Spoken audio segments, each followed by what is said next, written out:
you know.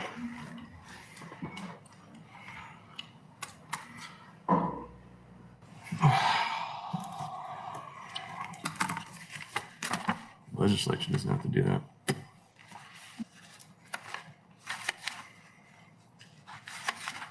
Sorry, one sec. The clerk's having me do extra work.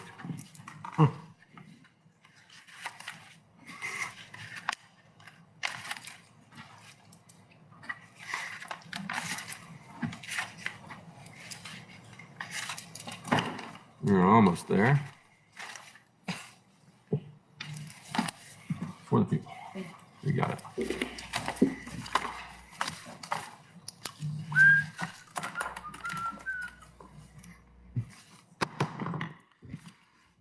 All right, good afternoon. I'd like to call back to order the Pasco County Board of County Commission meeting of October 6, 2020. I'd like to remind everybody to please silence all electronic devices and mute your microphones if you're not speaking. We will now proceed with public hearing agenda. I did have an item that one of the commissioners did want to bring up before we went on as kind of an emergency walk-on. Commissioner Starkey, can you? I'm here, Mike. Want to bring that item up? I do. So I read recently in the paper about Port Richey's shifting I don't think she's on right now. money. Okay, so we will continue on with public hearings. There are no ordinances on the agenda today, so we'll proceed with the procedures for rezonings. Mr. Steiner, please review the procedures for rezonings. Commissioner Moore, she was speaking. We could hear her on this side. You could not hear her on that there side? There are two rezoning agendas, regular and consent. Staff will present each application to the Board of County Commissioners. If staff or planning commission has recommended approval and there's no opposition to the application will be considered by the board without further presentation. If staff or planning commission has recommended denial, or if there is opposition to the application, the applicant will be given 5 minutes for presentation. Opposition will be given 3 minutes for each individual or 5 minutes for a group representative, and the applicant will be given 3 for rebuttal. Any individual disagreeing with staff or planning commission recommendation, or anyone wishing to object to any condition of the rezoning may at this time request the petition be pulled from the consent agenda, in which case that application will be heard under the regular agenda later on during the meeting. Otherwise, all rezoning applications on the consent agenda will be approved by a single motion and vote.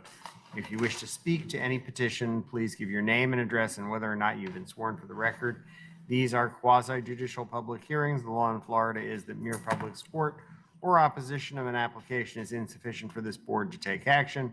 Please limit your comments to those criteria found within the board's land development code. Thank you, Mr. Steiner. We have 4 public hearings on the consent agenda. These items will be approved with 1 vote without a presentation unless there is someone here in objection. And those that are pre-registered or at the public comment kiosk to speak to any of the items on the public hearing agenda prior to speaking will be sworn in by the clerk. We'll do that in 1 second. Give me 1 sec here. And actually, let's go ahead, Madam Clerk.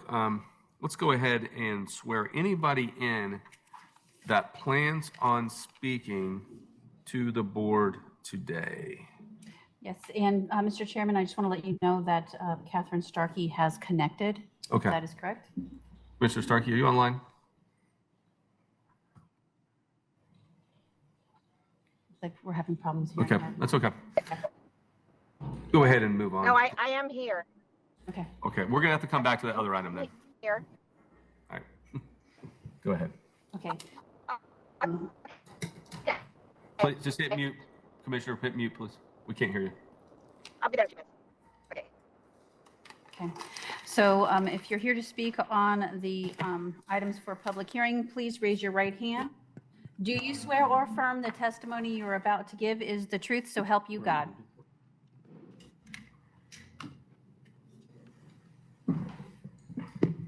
Okay. Again, I'm going to assume everybody said yes to that. So, Madam Clerk, do we have proof of item P1? Yes, item P1 was published in the Tampa Bay Times on August 26, 2020. Ms. Hernandez. Mr. Chair, Commissioners, Denise Hernandez, Planning and Development. Item P1 is PDD 27497, a zoning amendment for Martin F. and Donna L. Albach for a change in zoning from AR Agricultural Residential to RMH Mobile Home District. Comes to you with a recommendation to continue it to the to the October 20th BCC meeting at 1:30 in Newport Richie. Entertain a motion. Second. Second. I guess we do have to take public comment though, even though it's continuance. No, if it was advertised for a time So it certain. was advertised, were both these items It was- advertised as continuances? If it was That's on the correct, yes. agenda as a It was continuance, continued we at the don't. planning commission. Okay, so good. it has to be All right, I have a continued. motion, I have a second, all in favor? Aye. All Aye. opposed? Passes, thank you. You've I got think roll a call. commissioner on virtual, so you need to take it as a Oh, roll yes, we call vote. do. Thank you for that. Sorry. We do have a commissioner that's on virtual right now, so we're going to do roll call, Madam. So I have a motion by Commissioner Mariano, a second by Commissioner Oakley. Madam Clerk, please call the roll. District 1, Commissioner Oakley. Aye. District 3, Commissioner Starkey. Aye. District 4, Commissioner Wells. District 5, Commissioner Mariano. Aye. District 2, Chairman Moore. Aye, motion passes 4-0. Thank you. Item P2, do we approve, Madam Clerk? Yes, item P2 was published in the Tampa Bay Times on September 9th, 2020. PDD 20 CU 32, conditional use, Melvin and Martha Stutzman, to allow the operation of a yard debris disposal facility in an AC agricultural district. Request for continuance to October 20th, 2020, BCC meeting at 1:30 in Newport Richie. Move to continue time certain. Second. I have a motion continued by Commissioner Mariano, second by Commissioner Oakley. Madam Clerk, please call the roll. District 1, Commissioner Oakley. Aye. District 3, Commissioner Starkey. Aye. District 4, Commissioner Wells. District 5, Commissioner Mariano. Aye. District 2, Chairman Moore. Aye, motion passes 4-0. Thank you. Items P3 through P6 are on the consent agenda. Madam Clerk, do we have proof of each of those items? Yes, item P3 was published in the Tampa Bay Times on August 26, 2020. Item P4 was published in the Tampa Bay Times on August 19th, 2020, along with affidavits of certified mailings. Item P5 was published in the Tampa Bay Times August 12th, 2020, and item P6 was published in the Tampa Bay Times on August 26, 2020. Thank you, Ms. Hernandez. P3 is PDD 27481. It's a zoning amendment for Suncoast Retail Gun Highway and State Route 54, MPUD Master Plan Unit Development, Huntley Properties LLC. This is a rezoning from an MPUD Master Plan Unit Development District that is expired to a Master Plan Unit Development District to allow a maximum of 150,000 square feet of commercial retail on approximately 38.62 acres.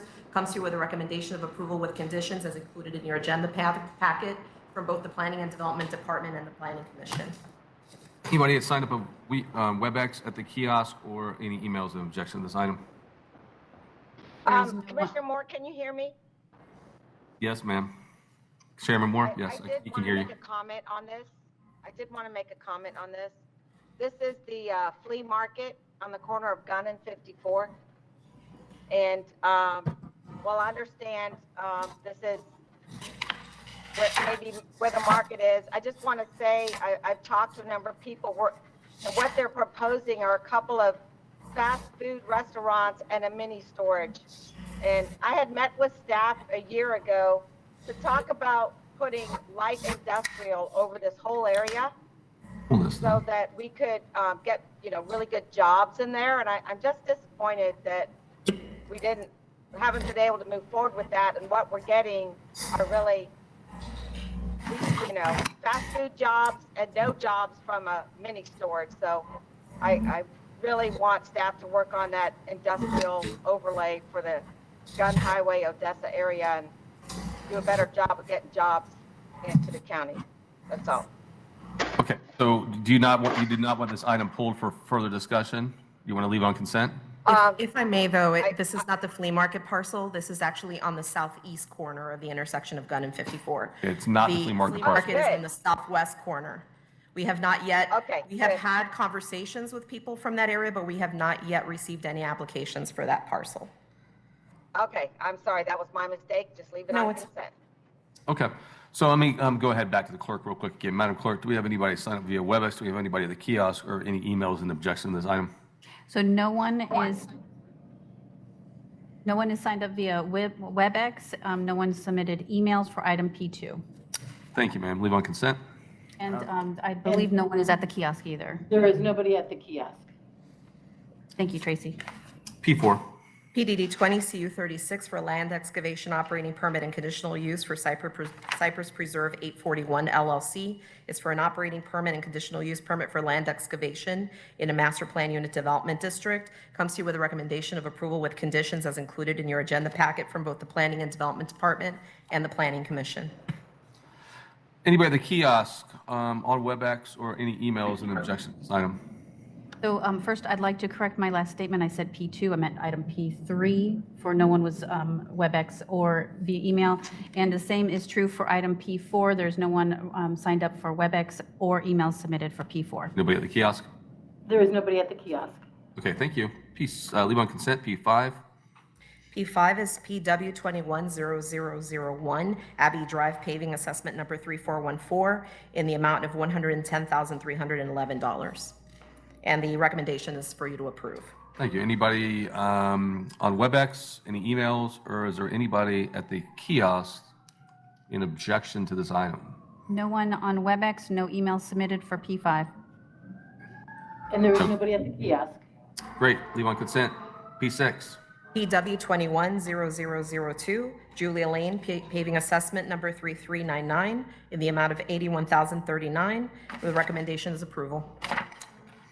Anybody on what is it, WebEx, email, or the kiosk that objects to this item?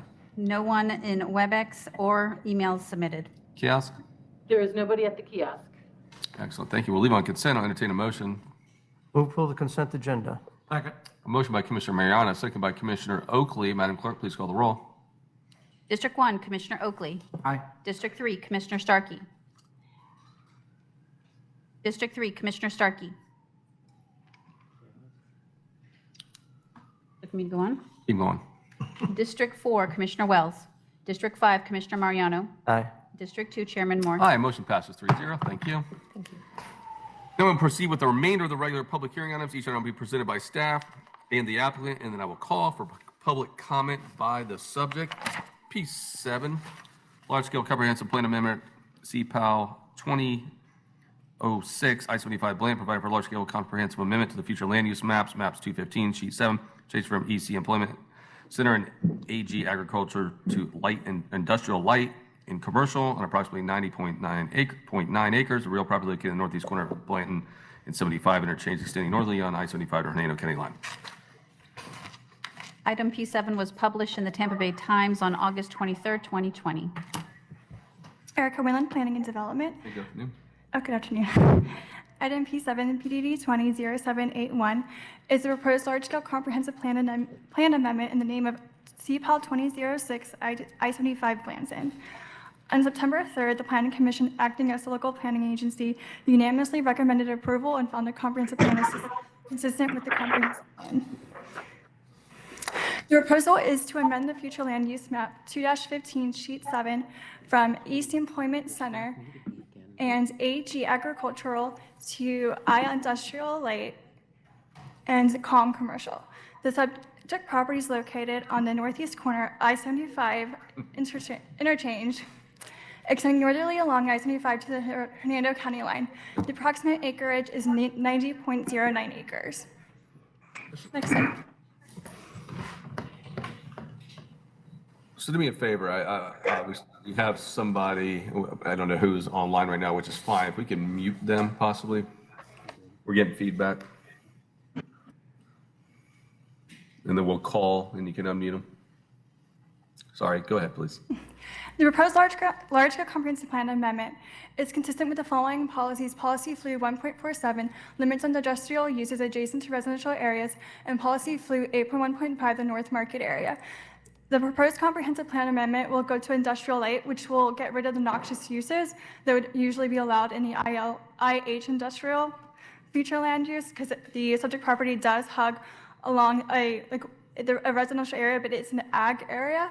And in the North Market area, there is an area that we do see commercial nodes in, and that we want to see commercial development, especially jobs there. Next slide, please. As you can see, the subject property hugs along the I-75 interchange. It is north of Blanton Road right-of-way, and it's just south of Hernando County line. And we had been in contact with the Hernando County Planning and Development, and they do support the comprehensive plan amendment to IL and COM. And also, previously, the original future land use along that side part of it was an MU mixed-use land use, and then it went to EC Employment Center, and now it's going to COM and IL. Next slide, please. Here you can see the existing zoning districts of AC agricultural, AR agricultural residential, and C2 general commercial. Next slide, please. Thank you. And here you can see that light gray color as that proposed IL flu, and into the south, that teal blue color being that commercial, like right down that hugs that corner, right near Blanton I-75. Next slide, please. And with that, we want to authorize transmittal to the proposed comprehensive plan amendment CPL 2006, I-75 Blanton, to Department of Economic Opportunity and other reviewing agencies. So if you have any questions, let me know, please. Thank you.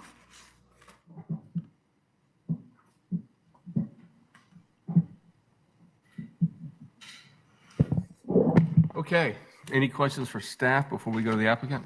I have a question. Okay, please come back up. Yeah. And I spoke to the applicant's attorney. Just a question for you. So we hired an engineer to do a bicycle route study. Yes. And was that part of Blanton, part of that bicycle route study? I am not sure, but I can check on that for you. I do know when we're looking at that scenic corridor that we'd like for it to start near Jasmine Road. So I know there's going to be different provisions that hug against that particular parcel versus the ones that are in the Northeast Rural Overlay. That we'd like it to start at Jasmine Road, those conditions for that scenic corridor. But I'll check on that for you to see where. I mean, whenever you're doing something up in that area, I definitely want the work we did with the engineer transposed on anything that's happening and making sure we're working together on that plan. Now, it wasn't for a bike trail, but that plan encompassed wider roads and a shoulder for cyclists. I mean, that's a big tourism draw, and it's dangerous with some of those narrow roads. So you know this area better than me. Right. But there's already a map that's been generated with routes, and I think Blanton's on it. I just don't know where it ends and where it stops. Mr. Chairman. Thank you. Okay, and for the adoption hearing, we can include that map in the PowerPoint presentation. This is just a transmittal. So for the adoption hearing, we can make sure that we include that. Mr. Oakley, do you have a question for staff? Well, this is actually right at the interstate. And of course, we've had all the interstate improvements and all the landscape for the interstate. This property sits to the northeast quarter of that intersection. And it takes in consideration improvements of the road down toward Jasmine. And I think from Jasmine, not the first part of Jasmine you see, but the second Jasmine, as you go toward Blanton, from there back through where the Blanton crossing is, where Blanton 41 and the Trilby Road cross. We've been doing a study through the MPO on that route. So that has been taken in consideration. Okay. So Just want to be sure. we're not dealing with the widening of 41 or anything Yeah. that we could possibly get a trail at this point. Maybe in the future it'll work out and we will. Yeah, and I think what that study encompassed was just wider shoulders, just getting some land from the landowners that allowed for a wide paved shoulder. There's no real improvement of 41 like you were talking about for the widening of shoulders. When that does happen in the future, we'll be looking out for that, so. Anything else before staff, before I go to the applicant? No? Okay. I know the applicant or the applicant's or the applicant's counsel is on the line. We'll go ahead and move. So Ms. Wilhite, are you on the line? It takes a while for the unmute button. Yes, hey, Barbara. I'm Larry Guilford. I'm one of the beneficiaries of the trust and representative of the property owner. So, and I live at 12238 Tradition Drive in Dade City, Florida, which is 5.43 miles from the property. I'm a resident of Pasco County, have been since 1977. And I'm a former member of the Planning Commission for Pasco County and a current member of the Pasco Metropolitan Planning Organization Citizen Advisory Committee. I'm speaking on behalf of the property. We've had several meetings and great work with the staff in trying to get this thing done. The subject property was purchased because of its location at the interstate exit and because it is currently designated as one of the designated employment centers in Pasco County. The current economic center designation goes along County 41 Blanton Road to Lake Iola Spring Lake Road to the west and McCann Road to the east. As an employment center, it is designed to provide employment opportunities along major transportation corridors. The current employment center designation allows commercial, industrial, and residential uses. Our plan here is to rezone 14 acres to C2 to allow for the interstate type businesses such as gas, food, and hotel, and also the possibilities of an emergency center. And let me be perfectly clear, there's no plan for a truck stop on the property as been mentioned in various emails. The remainder of the property would be zoned I-1, light industrial, to encourage economic development along the frontage of I-75. We have provided a conceptual plan for the property. At this time, I'd like to turn it over to Barbara Wilhite. All right, thank you. Ms. Wilhite?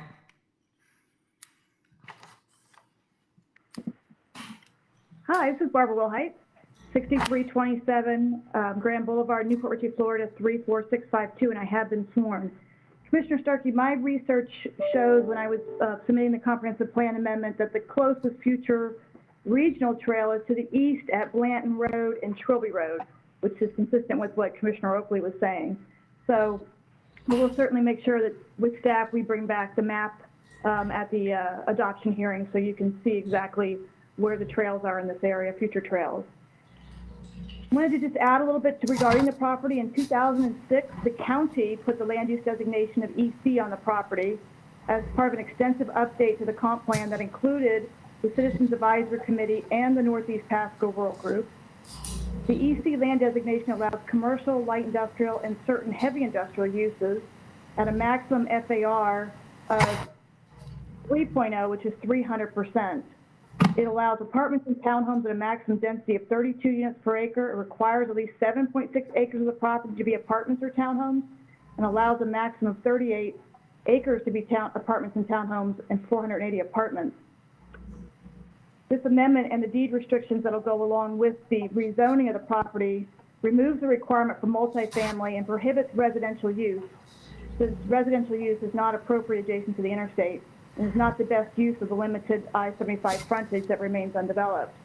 We actually heard from a neighbor at our neighborhood meeting, and also spoke at the Planning Commission about how when some trees were harvested on Mr. Guilford's property, he can hear the noise on the interstate and how much that bothers him. So we certainly don't want to see residential use on this property adjacent to the interstate and such a prime location for commercial and light industrial. The amendment would allow light industrial uses and limit the FLURA ratio to 50%. So for only light industrial, we take out the ability for any heavy industrial, which is more compatible, as opposed to the 300% FAR that's currently allowed in the land use.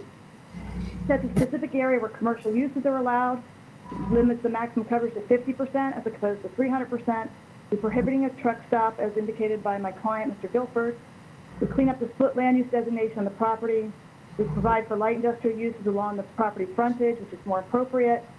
And we prohibit, where there's one adjacent residential use, and we're requiring a 25-foot setback to remain in a natural, undisturbed condition, which exceeds the LDC requirements. This amendment is exactly in line with what the BOCC and PEDC priorities have been at interchanges.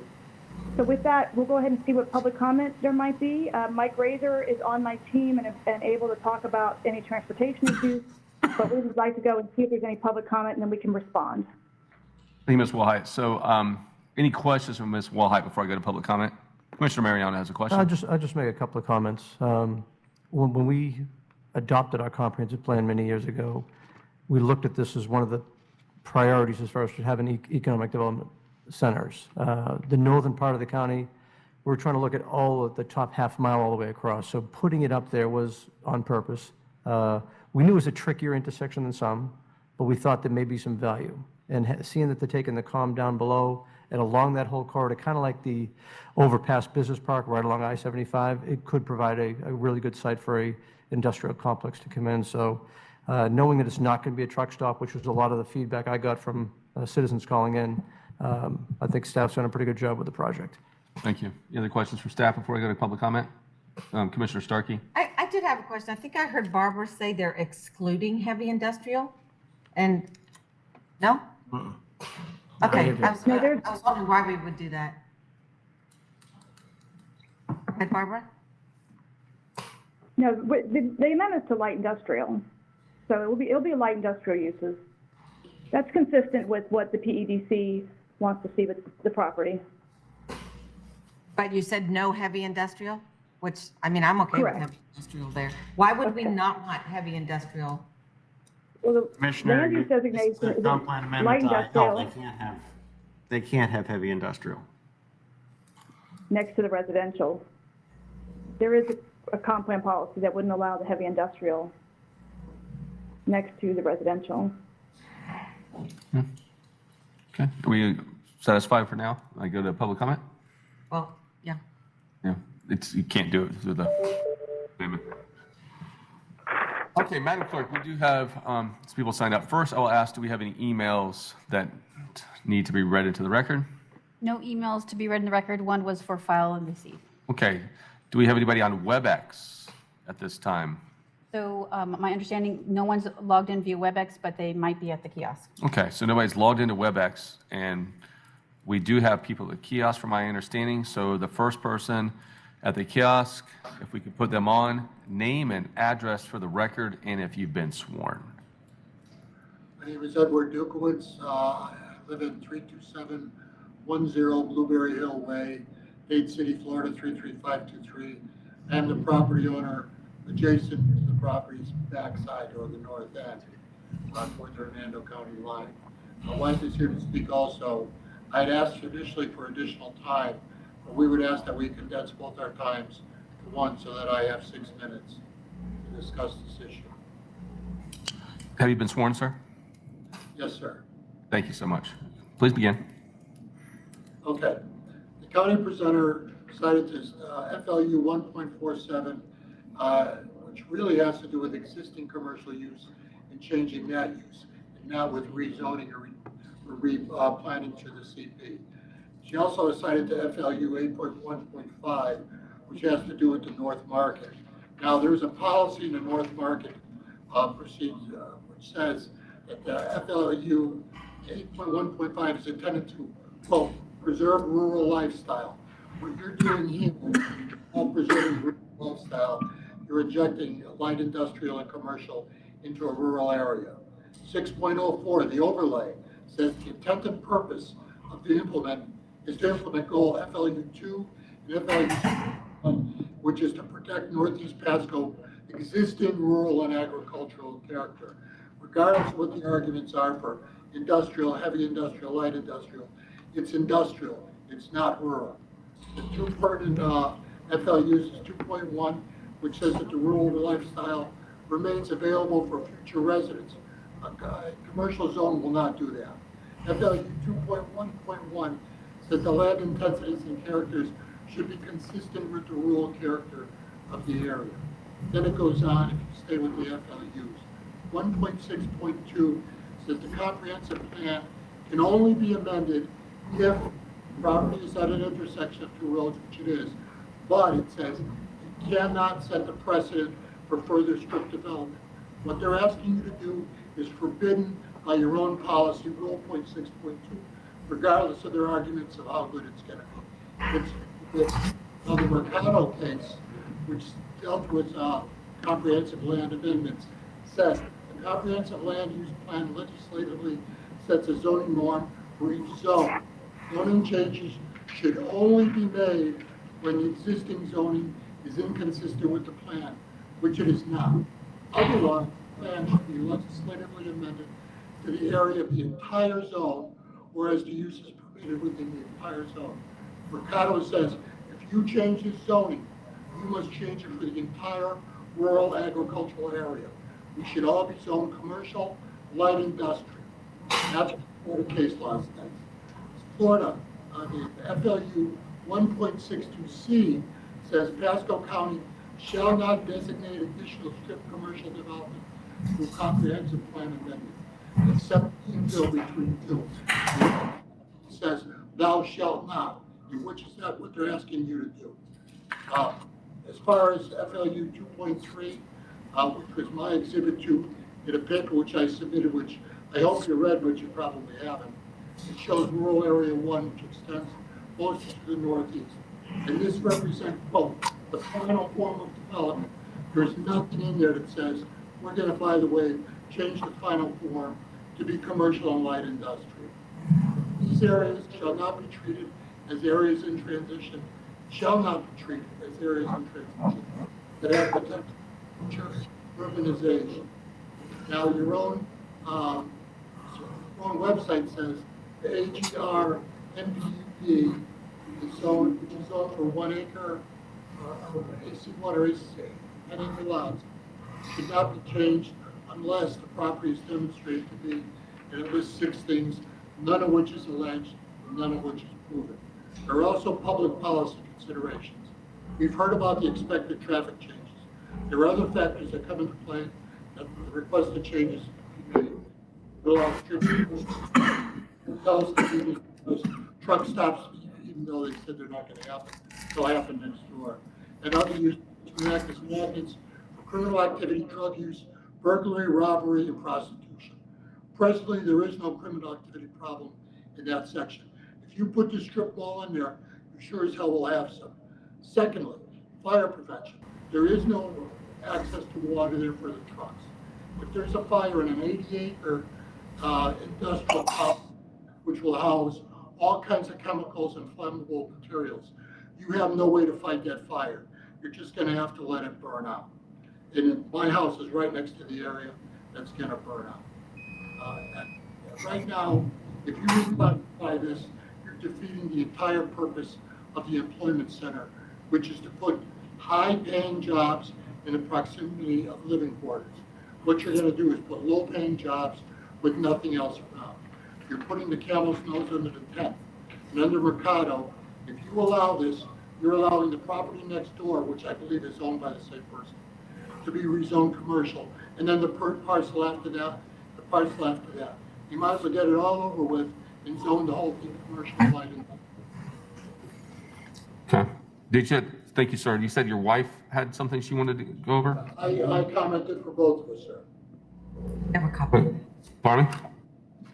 He did both. I used all her time. For 6 minutes total. Oh, okay.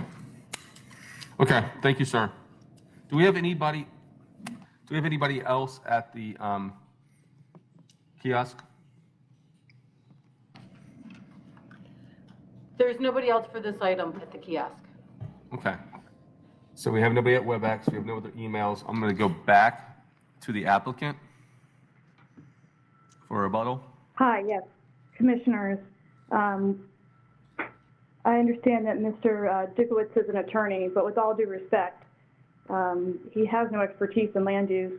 I've reviewed his report, and I am confident that staff's recommendation regarding the consistency of this amendment with the comprehensive plan is correct and is competent substantial evidence for you to move forward. Many mischaracterizations and cherry picking of language in the comp plan, and a lot of people do that, but it's not actually the way comp plan consistency review is done. And your staff has done a fine job, confident that we're consistent with the comp plan. And unless the commissioners have any questions of my team, we'd ask that you support staff recommendation and planning commission's unanimous recommendation and transmit the amendment. Thank you, Ms. Walk. Any other questions from the board at this time? Questions from the board for the applicant or staff? This area has been zoned for an employment center for, I believe, several years. Jack Way mentioned back. that earlier. 14 years? How many? 14? 14 years. So I think it's in line with what was proposed there for the future, so. And it's been zoned that for all this time. Okay. Anything else? With that, I'd like to move approval. So a Second. motion.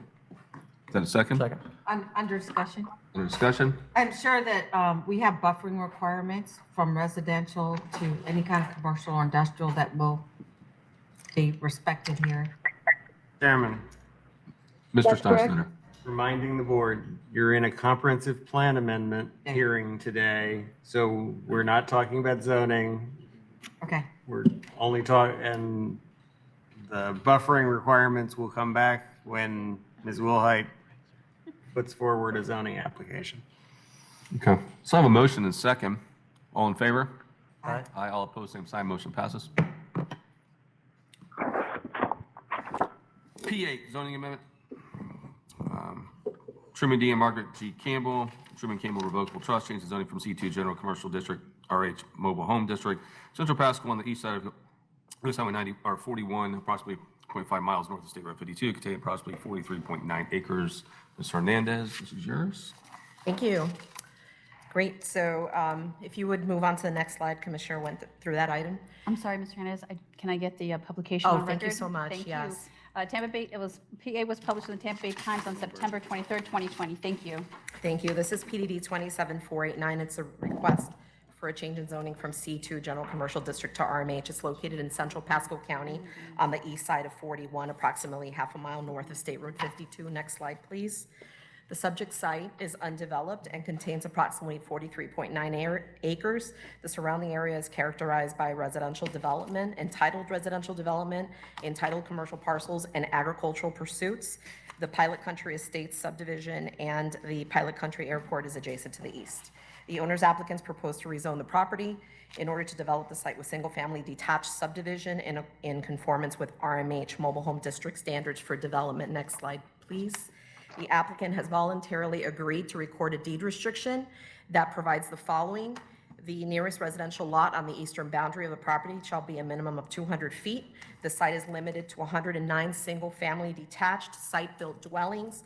Mobile manufactured homes, modular homes are expressly prohibited, and a provision will be included in all sales contracts disclosing that the existing public use airport is located near the eastern boundary of the property.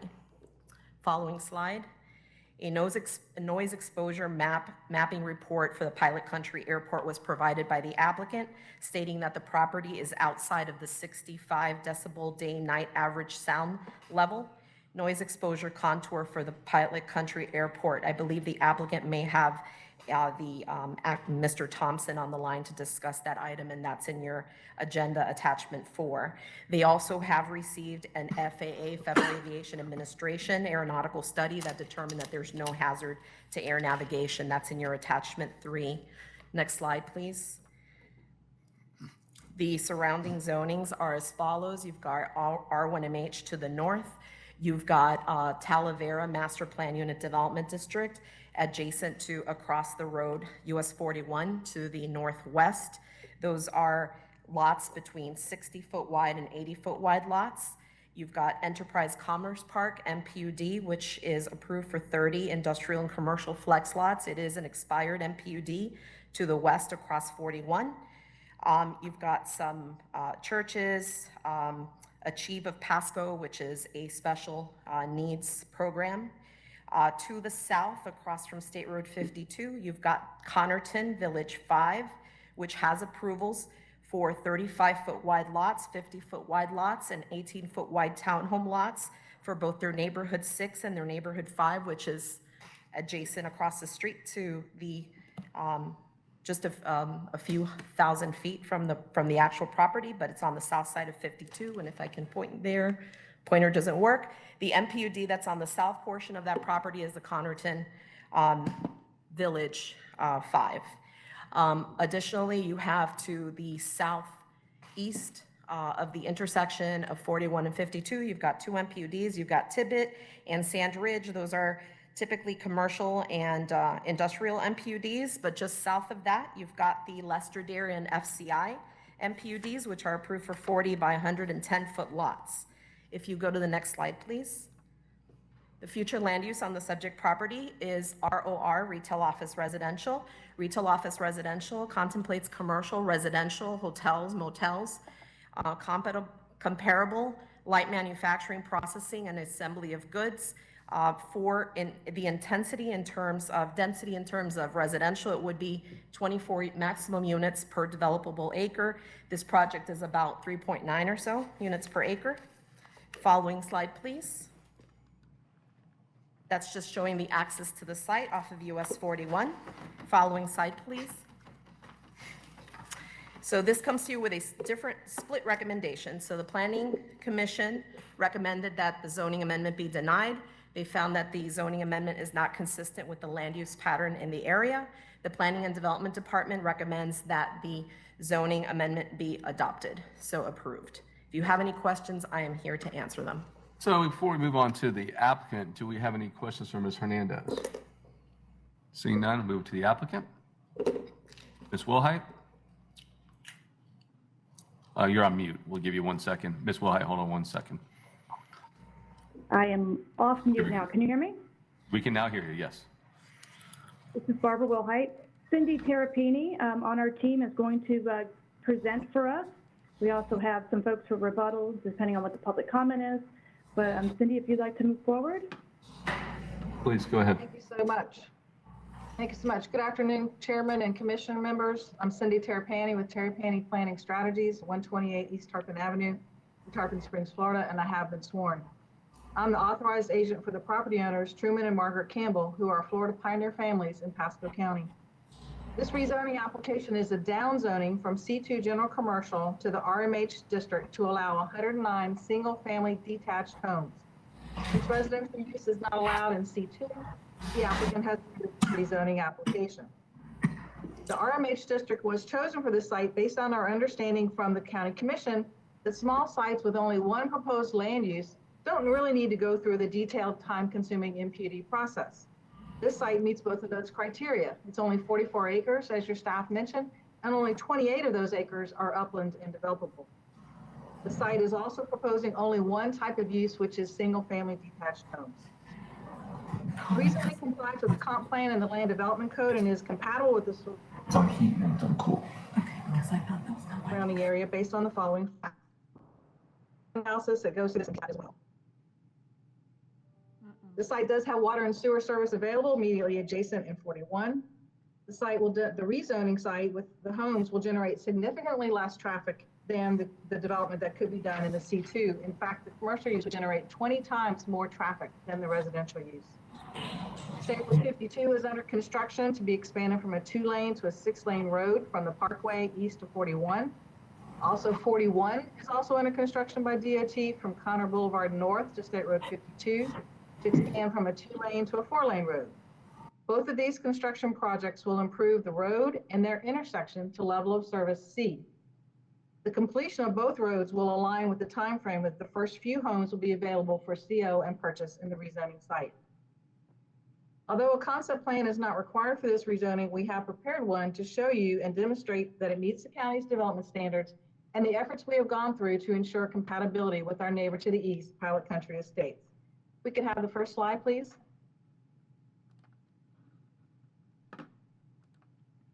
Next slide, please. So here you see the, if we go back one to this concept plan, please. Oh, it was delayed.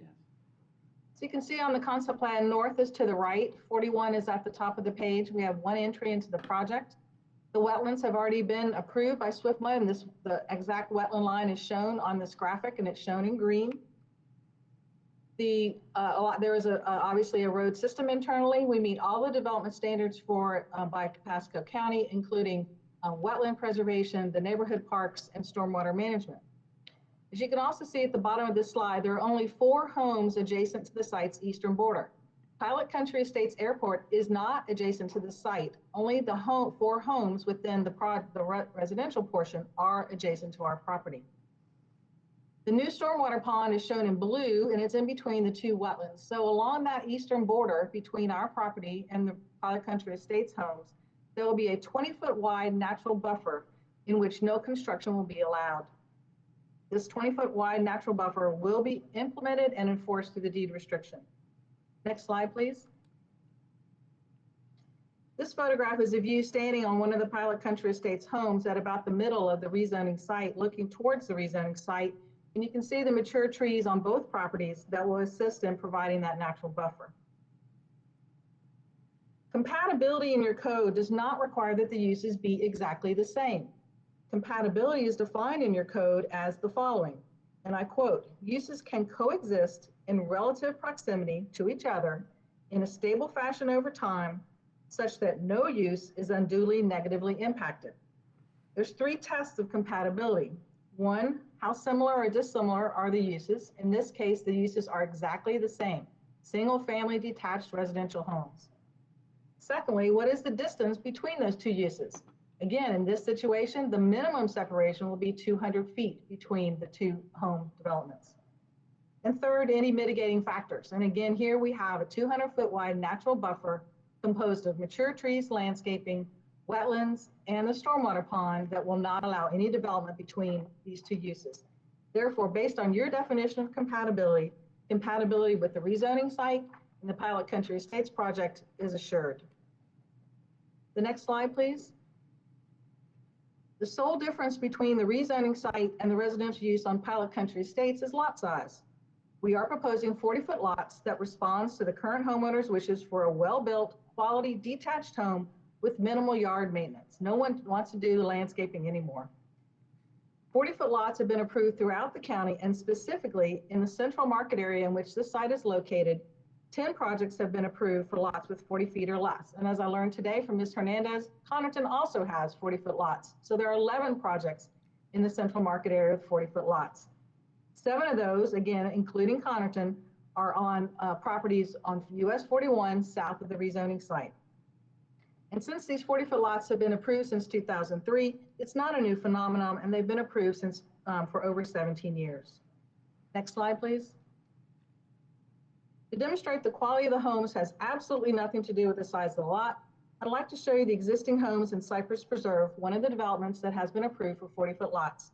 As many of you know, Cypress Preserve is on 41, immediately to the south of the rezoning site. These homes have been constructed, sold, and occupied in this successful neighborhood. I'd like to speak a little bit about Pilot Country Estates Airport, the Pilot Country Airport, and their concerns. First, it's important to note that Mr. Campbell's father and brother-in-law owned the airport property and were the original developers of both the airport and the homes within it. After construction of the airport, Mr. Campbell's father and mother continued to live south of the rezoning site, immediately adjacent to Pilot Country Estates. Mr. Campbell's father would never have developed that airport if he knew that it would later become the reason why his son's property rights would be harmed and his son would be prevented from obtaining a zoning approval to develop the site. We have performed 2 noise studies to confirm that the existence of the airport will not have a negative impact on the rezoning site. Next slide, please. The first study was performed by Michael Thompson of the firm Michael Baker International, using the methodology approved by the Code of Federal Regulation, Part 150. Based on that code, a noise level of 65 decibels or less is compatible residential use, government, schools, churches, commercial, and industrial uses. When you apply that to this site, as you can see the noise contours on this property. Almost all of the rezoning site will experience noise levels, no part of the rezoning site will experience noise above 60 decibels, and most of the site, in fact, almost all of it, will be in the 55 decibel range. Therefore, based on the federal standards, the proposed residential use is compatible with the airport with regard to expected sound. You can see it on this graphic, but it's a little hard to read, so I'd like to point it out to you that in contrast, 35 homes within Pilot Country Estates are located directly on the airport. That's the big white line you see in the middle of that 65 decibel noise contour. And all of those homes are within, those 35 homes are within the 65 noise contour, which is considered incompatible with residential zoning. Next slide, please. The second study was performed by Michael Alberts of KB Environmental Services. And this site used a sound meter located directly on the rezoning site to measure actual sounds heard on the rezoning site. To put these measurements in perspective, these are typical sound levels also measured in decibels. So you can see a house, urban residence is 50, classroom chatter is 70, a construction site is 100 decibels. So to go to the next slide, please. Again, as measured of aircraft and non-aircraft noise on the rezoning site with a professional and professional sound equipment, a plane that was landing on Pilot Country Airport could not be measured as it was below the ambient noise level. A plane directly overhead measured at 56.5 decibels. A plane taking off, that's a typo in there, the plane taking off is 61 decibels. And just to compare that, one motorcycle on 41 from the rezoning site measures at 54, almost 55 decibels, similar to the plane flying overhead, while a group of motorcycles that can be heard on the rezoning site measures at 62.6, slightly above the plane taking off from the Pilot Country. The noise measurements cited in Mr. Twelvehaven's letter that he may speak about today appear to have been measured on the runway. Clearly, measuring on the runway, you're going to get dramatically different numbers. Also, it's unclear whether or not the data that Mr. Twelvehaven cites was done by a professional or used professional documentation to do that. We believe our presentation, I just need 2 seconds if I might, Mr. Chairman. We can finish. I don't think you were supposed to get beat, but go ahead. Thank you. We believe our presentation and the document submitted show that the rezoning is consistent with the comp plan and the land development code. It should be approved for the following reasons. You can delete the slides if you like, please. Thank you. First, the requested 40-foot lots have been approved in the central market area for a total of 11 projects since 2003. And 7 of these projects are located south of the rezoning site in close proximity on US 41. Therefore, the proposed 40-foot lots are consistent with the land use development pattern. All public services and utilities are available to the site. Third, the deed restrictions will limit the development to 109 single-family homes only. It will require disclosure about the airport, and it will require a 200-foot natural buffer along that eastern property line.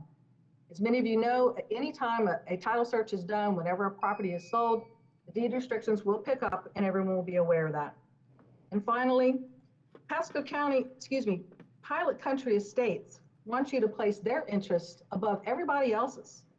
We're asking you to recognize the rights of the property owners, the Campbells, who have done everything possible to protect their neighbors and allow both parcels to develop and prosper. Thank you, and I'd be happy to answer any of your questions. Thank you so much. Okay. Do we have any questions from the board at this time for staff or the applicant? No? Okay. I mean, I have something, but I don't know if we can put it up on the, possibly put something on the screen off a phone, maybe? If need be, after a little while. I'll wait. I'll start public comment, and then I'll see if we can pull it off. So, Madam Clerk, we have a number of emails and people signed up to speak on this item. So what I'd like to do first is go ahead and any emails that you were asked to read into the record, we will start with that, please. And there's a number of them. How many of those are there? So there are 13 emails that have been requested to read into the record. There's a total of a total of 37, but 13 of those asked to be read. One of those was submitted at the prior meeting that was continued. So I'm including that in the count of 13. In addition, I just want some direction. One of the letters is from Holland and Knight, representing Mr. and Mrs. Campbell. So I don't know if you want me to read that one. It was requested. Well, let me ask, Ms. Wilhite, you're on the line. So you're representing the applicant, but I also have a letter from Holland and Knight that states they're also representing the applicant. They're representing the property owner. Or the property owner, I'm sorry. Mrs. Truman. I'm sorry, the Right, property we are- owner. Right. If you could, they do have the unique perspective of the property owner, Okay. the Campbell, so I think you might Okay. find their letter interesting. Okay. All right, we can. Go ahead. Then Thank I you. will start with that letter. This letter is from Glenn Adams at 200 South Orange Avenue, Suite 2600, Orlando, Florida, 32801. Dear Commissioners, the law firm of Holland and Knight represents Mr. and Mrs. Truman Campbell, the beneficial owners of the property at issue in petition 7489. Our firm respectfully submits this letter in support of petition 7489. The property at issue is a tract of land located in central Pasco near the intersection of US Highway 41 and State Road 52, known locally as Gower's Corner. Mr. and Mrs. Truman are both members of Pioneer Pasco County families, and the property at issue has been in Mr. Campbell's family for several generations. As Pasco County continues its inevitable growth, the agricultural activities and agricultural-related activities of the Campbell family over the past several generations are no longer feasible for this future. Appropriate land use changes with time, and legacy families like the Campbells acquire vested rights in their land over many years of good stewardship. Rights that third parties would now have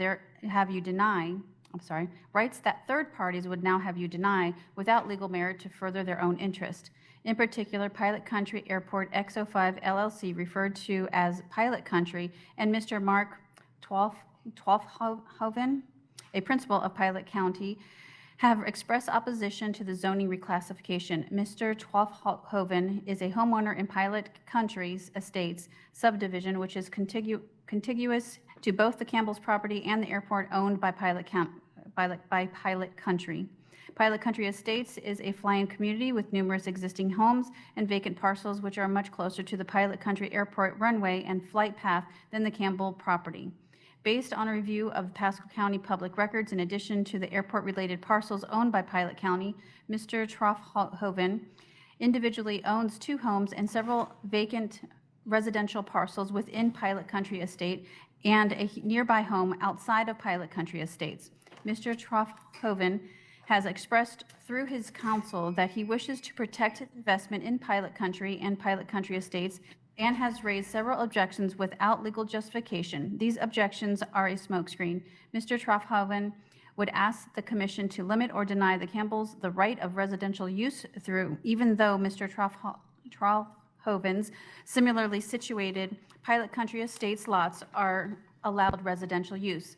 Such an action to deny the Campbells' legacy, the same as Mr. Twalfhoven has in the recent acquired nearby lots, would be at the very least unfair and inequitable. For the reasons stated above and for the other reasons presented to the commission in support of the petition, we respectfully request on behalf of Mr. and Mr. Campbell that the commission approve the proposed rezoning of their property. Okay, thank you. So the next letter Letters. I just want to make sure that we're timing the letters. We are. Okay. The next letter I have is from Michael Hatfield.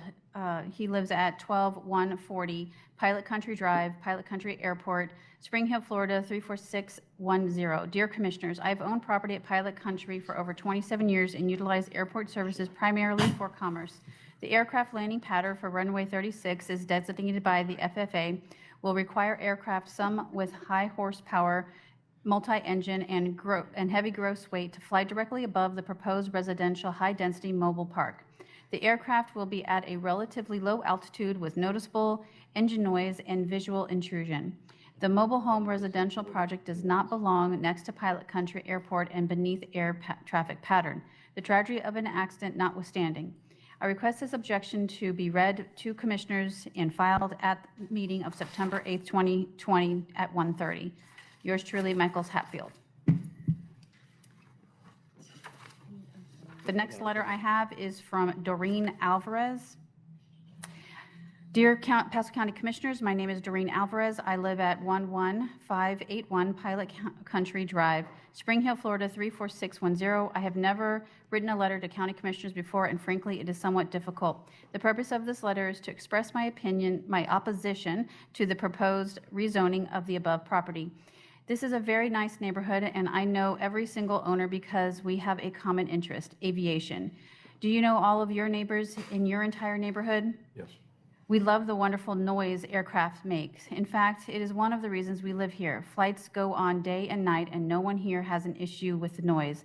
A subdivision like the one proposed will bring an onslaught of complaints from non-aviation neighbors.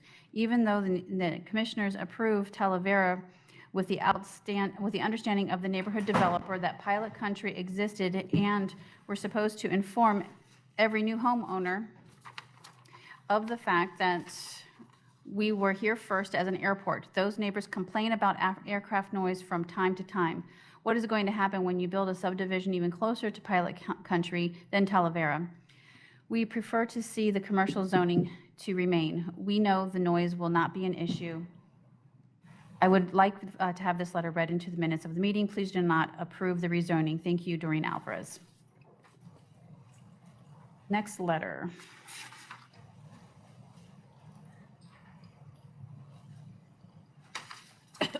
Okay. Next letter is from Spencer T. Brass, Flight Chief Instructor with Fly X05 at 11550 Pilot Country Drive, Spring Hill, Florida, 33602. Board of County Commissioners, I am writing in strong opposition to the rezoning of property adjacent to Pilot Country Estates and Pilot Country Airport X05 from C2 General Commercial District to RMH Mobile Home District located in Central Pasco County on the east side of US Highway 41, approximately 1.5 miles north of State Road 52 and containing approximately 43.9 acres. As the Chief Flight Instructor for Fly X05 Pilot Country Airport's newest flying training center, it is my duty to inform you of the noise impacts, both current and future, of Pilot Country Airport due to airplane activities. The yearly day-night average sound noise level noise exposure mapping that was conducted by Michael Baker International, Inc., dated August 11, 2020, simply cannot be used as an accurate measure of the noise created by Pilot County Airport. As published in the report, the ANSA requires the FAA to designate 2 noise metrics. For the purpose of this letter, we will look at the exposure of individuals to airport noise, i.e., for evaluating the cumulative impacts of multiple noise events, required consolidation of the effects of intensity, duration, frequency, and time of occurrence. The DNL is used to evaluate a person's cumulative exposure to sound over a 24-hour period. Part of the data that was used to make the determination of the exposure to sound was the Florida Department of Transportation Aviation's Office's Annual Aircraft Operation Forecast 2016 to 2035 to derive approximately 10,673 total annual aircraft operations. The data collection of the Annual Aircraft Operation Forecast of Pilot Country Airport considers 2 metrics of activity, based aircraft and GA operations. It was reflected in the report that Pilot Country Airport has 27 aircraft based on the field. This number is incorrect due to the fact that the homes in Pilot Country Airport estates are privately owned with privately owned hangars and are not included in the number of based airplanes for FDOT purposes. Through an independent study of Pilot Country Airport management, the correct number of based aircraft at Pilot Country Airport is approximately 115 aircraft, nearly 400% more than originally accounted for. The increased number of aircraft based at Pilot Country Airport should be considered to add many additional yearly flight operations. Pilot Country Airport and Fly X05 will develop over the next several months a sophisticated flight training program using various makes and models of aircraft.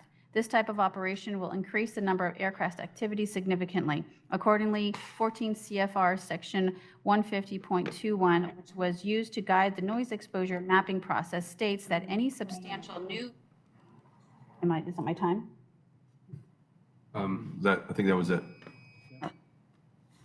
Well, you read fast. Okay. The next email, email is from Roberto Garcia. My name is Roberto P. Garcia, and I live at 11581 Pilot Country Drive, Spring Hill, Florida, 34610. I have lived at Pilot Country since 1978. In fact, there is no other person living here since the beginning of the runway. The purpose of this letter is to strongly object to the request for rezoning of the Campbell property from C2 to RMH. A non-aviation related subdivision extremely adjacent to Pilot Country is going to bring all kinds of issues such as eventual court challenges due to noise complaints, attempts to limit airport activities, and probably an increase in runway incursions. Needless to say, the huge addition of local traffic and its consequences. I can see where the developer needs to increase his profit by building as many homes as you let them, But there is another way to solve the problem. Just a few months ago, a lot at the west end of the neighborhood sold for $200,000. Almost every week, someone stops me to ask me if there are any lots for sale. My answer is simply, lots never come up for sale in this neighborhood. Why not build an aviation-based neighborhood extension to Pilot Country in lieu of the proposed subdivision? Has anyone proposed this type of subdivision where the lots go for $200,000 to $300,000 and the homes will be in the $700,000 to $1 million range? It will require some negotiations with the runway owner and the HOA. There is already an existing extension of the West Taxiway Road, which was created back in the 1970s by Mr. Campbell's brother-in-law for that specific purpose. That type of neighborhood will create several acceptable results, such as 1, the developer can sell 30 to 50 lots at $200,000 to $300,000 each. There will be 2, there will not be a noise issue to debate in the future. 3, the county will have a much higher real estate tax income. 4, the entire area's appearance will look like an upscale neighborhood. 5, every single legal cost where no one wins except the lawyers. Please consider my idea or deny the proposed rezoning. Please read this letter into the minutes. Next letter is from Peggy Jasper. She lives at 11840 Pilot Country Drive, Spring Hill, Florida, 34610. To BCC members, this is a request for your disapproval of the zoning change in the subject case PDD 20-7489. I live in Pilot Country Airport and do not want to see housing built adjacent to my property. Such development is not consistent with the existing land use and may not only devalue my property, but also begin to crowd out the airport and its use. The area in question is under the flight path as pilots take off, land, and fly over the airport. Another concern is if new residents begin to complain about aircraft noise, it may result in further issues and threaten our existence. This is a very active airport, has been here since the 1970s. The homeowners at Pilot Country want to continue to be a very desirable airport community. Please record this email and read it into the board members at the October 6, 2020 meeting. Thank you for your time and consideration. Next email is from Michael and Diane Jones. They live at 12015 Pilot Country Drive, Spring Hill, Florida, 34610. Board of County Commissioners, Pasco County, Florida. We have resided at Pasco County Estates for over 20 years, having purchased the property in 1986, some 14 years prior to building our home. During that time, we have seen numerous changes in the surrounding areas, due mostly to people moving in. Quite frankly, the changes have been less than beneficial, and yet developers continue to get their way.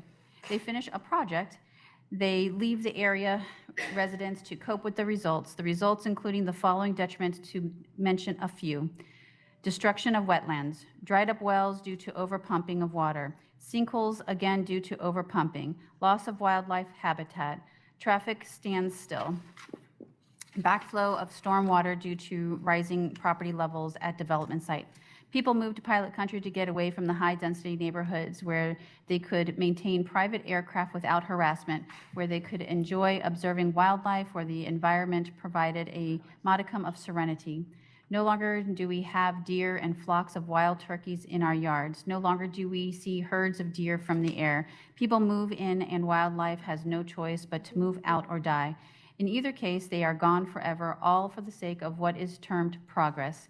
Make no mistake, aircraft are loud when departing, and they do so at any hour of the day or night. Placing such a neighborhood directly under the flight path of departing and arriving aircraft will result in a multitude of complaints, including citing a safety concern despite the non-occurrence of such an unfortunate event. Ultimately, as in numerous other similar situations, there will be a call to abolish the airport, even though it existed decades before any proposed development was contemplated. In the meantime, property values of both Pilot Country and the proposed development will fall into decline, as no one will want to live under those conditions. We are against rezoning for high-density residential purposes and believe the commercial zoning should be maintained. Commercial use will not pose the problem of residential use and will be most beneficial in the long run. Also, we respectfully request that our letter be read and recorded during the course of the September 8th meeting. Sincerely, Michael and Diana Jones.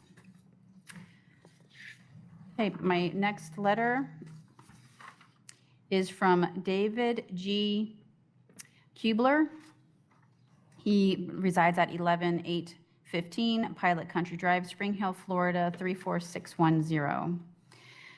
To BCC members, I am David Kubler, an active pilot living at Pilot Country Estates for more than 20 years. I'm requesting that my letter be read into the minutes of the meeting October 6, 2020, and as I am unable to attend in person. I oppose the use of the land for the project as laid out to us, 109 homes packed into 11 acres of a 40-acre parcel. Developers planning these subdivisions do not think of or consider the impact on surrounding properties or even the people they are selling the lots and homes to. With an airport next to them, our traffic pattern for landing on runway 36 is right over the proposed subdivision. This is not a good idea. The low-flying planes are noisy and the complaints will start after a period of time. Statistics show this to be true when subdivisions are built in close proximity to a small airport. The airport has been here for 40-plus years. The subdivision south of 52 on 41 has 92-plus lots of similar size. They're in front of the large subdivision. This subdivision has 150-plus lots of slightly larger size, but are spread out and not all packed together. To the north on 41 is Talavera subdivision, which has much larger lot sizes and is able to accommodate approximately 5 homes per acre. The following are comparison of numbers of homes per acre in this area. Talavera averages 5 homes per acre. Pilot Country averages 1 home per acre. Campbell Properties averages 10 homes per acre. Pasco Trails average 1 home per 15 acres. I believe that this land should remain commercial and no zoning change be made. This property needs to stay commercial. This is the best use for it. Thank you. The next email I have is from Leslie McLean and Rosemary McKean, and they reside at 12214 Pilot Country Drive, Spring Hill, Florida, 34610. Dear Board of County Administrators, as homeowners and residents of Pasco County Estates, we would like to express our strong opposition to the possible rezoning of the subject property just west of Pilot Country. It is our understanding that the intention is to change the zoning to RMH and build or put, as I understand, 120 homes or houses and/or mobile homes on 40 acres. My reasons for not allowing this to happen are based upon the following. 1, a drop-down effect in groundwater aquifer levels due to more use from additional residents will negatively affect the usability of our private wells. 2, the influx of new drivers will cause more traffic. Our roads already have traffic jams, and they are poorly designed to meet the traffic flow now, much less the additional cars that could be added.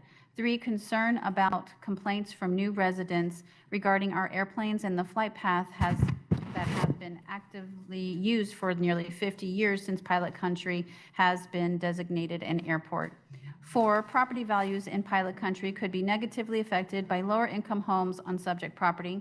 5, crime-related activities could also result from the introduction of low-priced homes attracting lower income residents.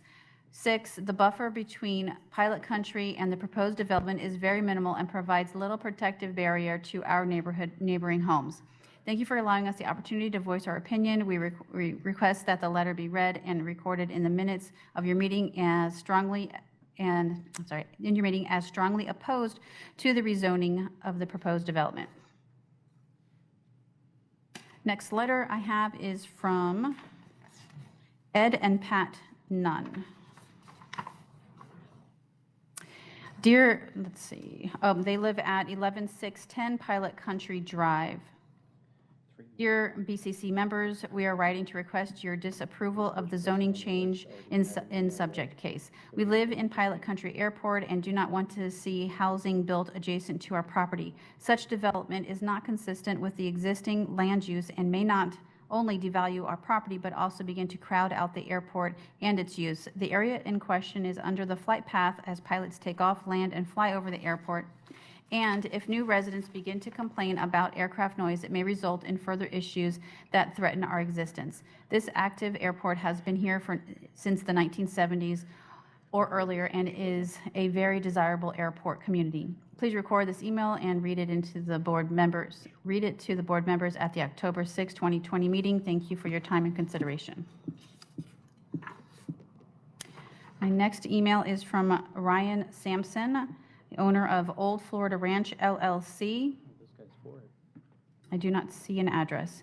Dear Honorable Chairman and Commissioners, I am unable to make the public hearing tomorrow, but would request that this letter be read out loud then. I am a partner in approximately 1,100 acres at State Road 52 and US 41, known as Old Florida Ranch.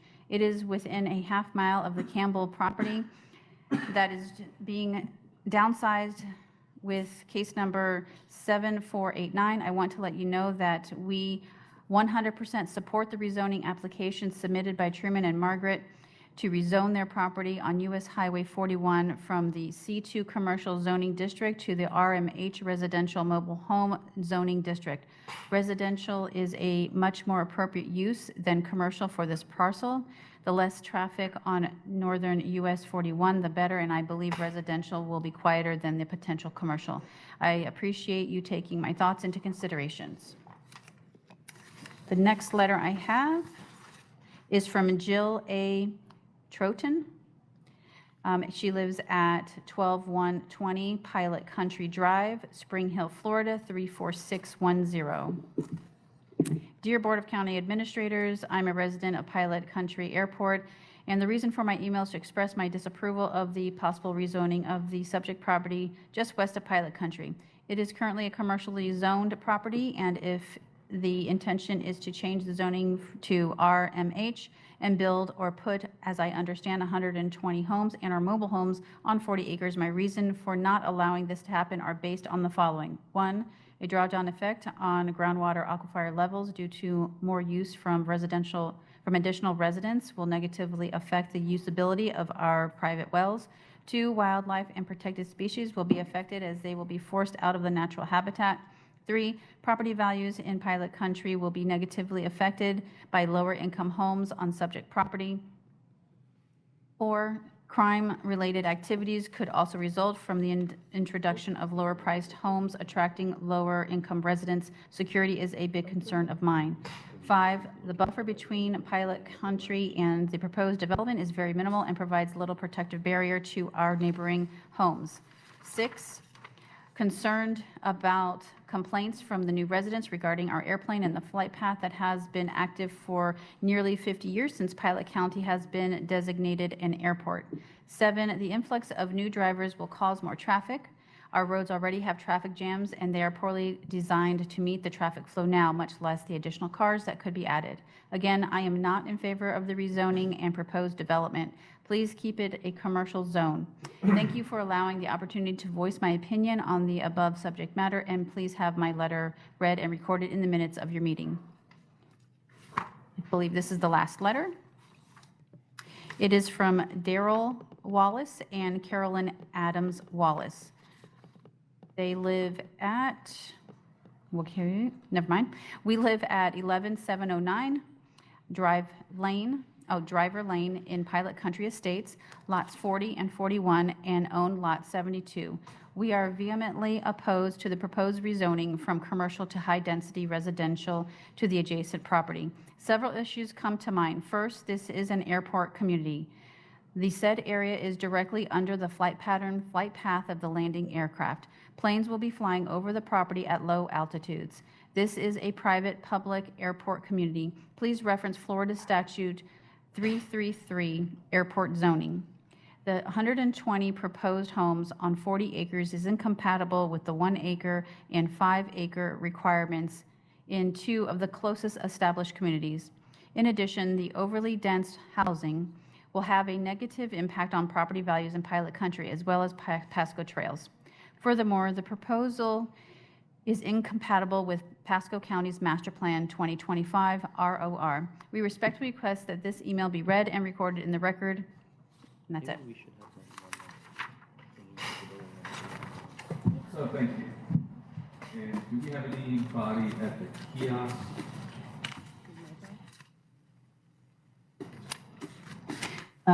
Chairman, my understanding is that there was one person at the kiosk for P8. So there's one person at the kiosk for P8? That person did, Sir, your mic is off. Just one moment. okay. And name and address for the record, and who's still be sworn, right? Yes, he does. Yeah, and if you've been sworn, please.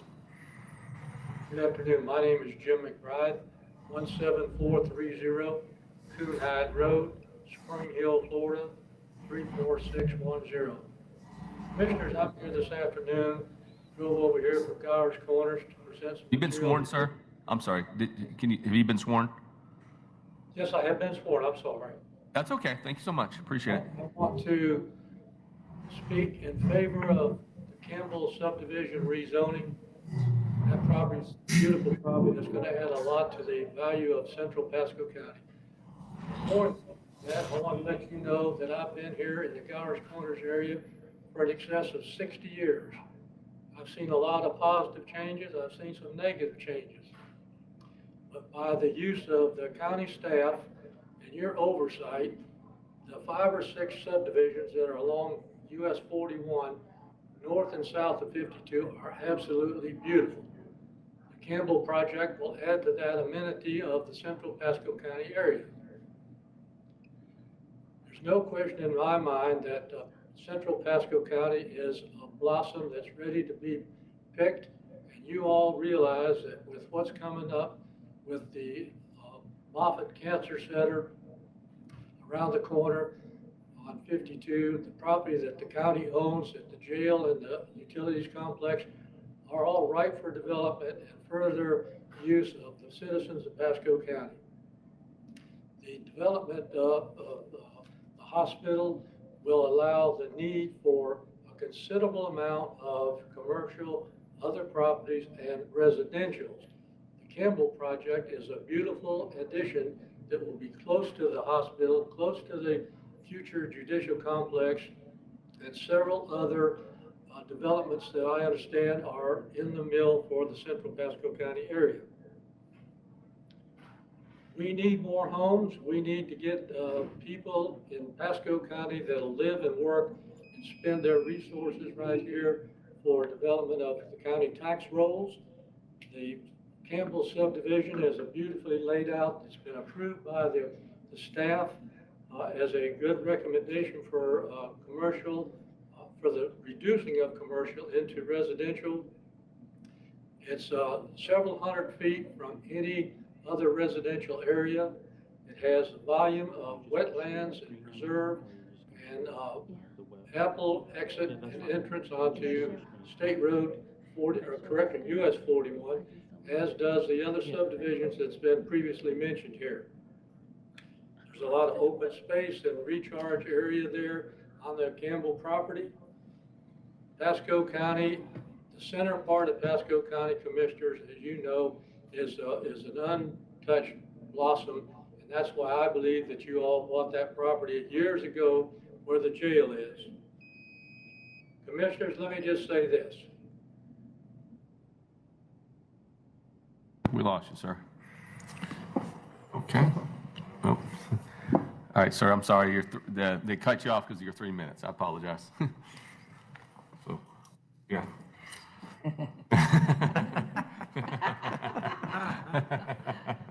That's great. So do we have anybody else at the kiosk at this time? Seeing none. Don't forget we have WebEx. Yeah, we have WebEx. So just going forward, like we mentioned this a lot when we have quite a few people sign up for public comment, whether for and against the item. If you think for some, your point has been made by prior speakers. I mean, you don't have to stay on. You can, it's up to you totally, but if you feel your point's been made over and over again and you feel like dropping off, you can just drop off. I mean, if you were here, you would just get out of line. But if you are for or against an item and you feel your point's been made over and over again by other speakers, you do have the ability or the right to go ahead and drop off too if you feel like you'd like to do so. Okay, with that, I'm going to go back to the clerk because we have people signed up on WebEx now. And everybody, if you would do me a favor on WebEx, when you come on, just say your name and address for the record, and say yes, you've been sworn. If you haven't been sworn, you need to let us know, and the clerk will have to swear you in. Thank you so much. Madam Clerk? Thank you. We had 20 people signed up, but only 13 are in the queue. So we'll start with number 2, Mr. Spencer Brass. Oh, wait, so we already read into the record an email. An email. if you- But not for if- him. Oh, yeah, you- Hold on a sec. It's spelled differently on the documents. It's Bass on one and Brass on the other, but I did read his email. I think you need to give him his 3 minutes. Okay, go ahead, please. But remember, everybody going forward, we need to look at if we have somebody that's already had an email, it's email or public comment. That's the rules. But we'll let Mr. Brass go ahead and go ahead, because that's not his fault. That's our team's fault for allowing that to go through. Go ahead, sir. Okay, I think everybody can hear me.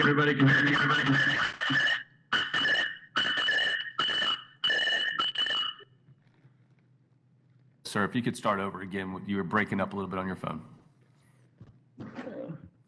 Everybody should be able to hear me, yeah? Yes, sir. Sir, please state your name, address, and if you've been sworn for the record. Okay, there we go. Now I got it to work. 1550 Pilot Country Drive, Spring Hill 33602. I have been sworn. Yes, part of the email was read. I would just like, we spoke to Christina Acosta.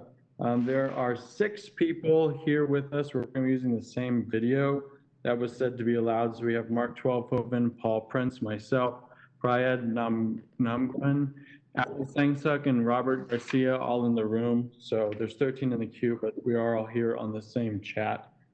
Like the clerk began to say, the information that was gathered from the FDOT Aviation Office Annual Aircraft Operations Forecast for the DNL exposure over a 24-hour period states the data collection used 2 metrics: based aircraft and GA operations. They used Pilot Country Airport as having 27 aircraft based on the field, when in reality there's 115 aircraft based on the field, which is nearly 400% more than what was originally accounted for and used in one of the 2 metrics for that DNL forecast. Additionally, 14 CFR section 150.21 states that that's for the noise exposure mapping states that any substantial new non-compatible use shall warrant a revised noise exposure map. As a flight instructor, I can speak to during flight instruction operations. There are multiple different occasions where during that process, takeoff and landings will occur naturally so that the student can accomplish that in their training. If we speak hypothetically in 15 students enrolled in flight training at Pilot Country, which we do expect that or more, each flying, the recommendation as a flight instructor of 3 times per week should result in approximately 23,000 additional takeoff and landing flight operations per year at Pilot Country, which would increase the total noise exposure to those that would be proposed to live in this division. So with the above knowledge, we can accurately measure the DNL due to the inaccurate number of based aircraft and the creation of the flight training program. I urge you each to oppose this proposal. Okay, thank you very much. Is there anyone else on WebEx? Yes. The next person that we have on WebEx, number 3, Adela or Aleda Bud. Yeah.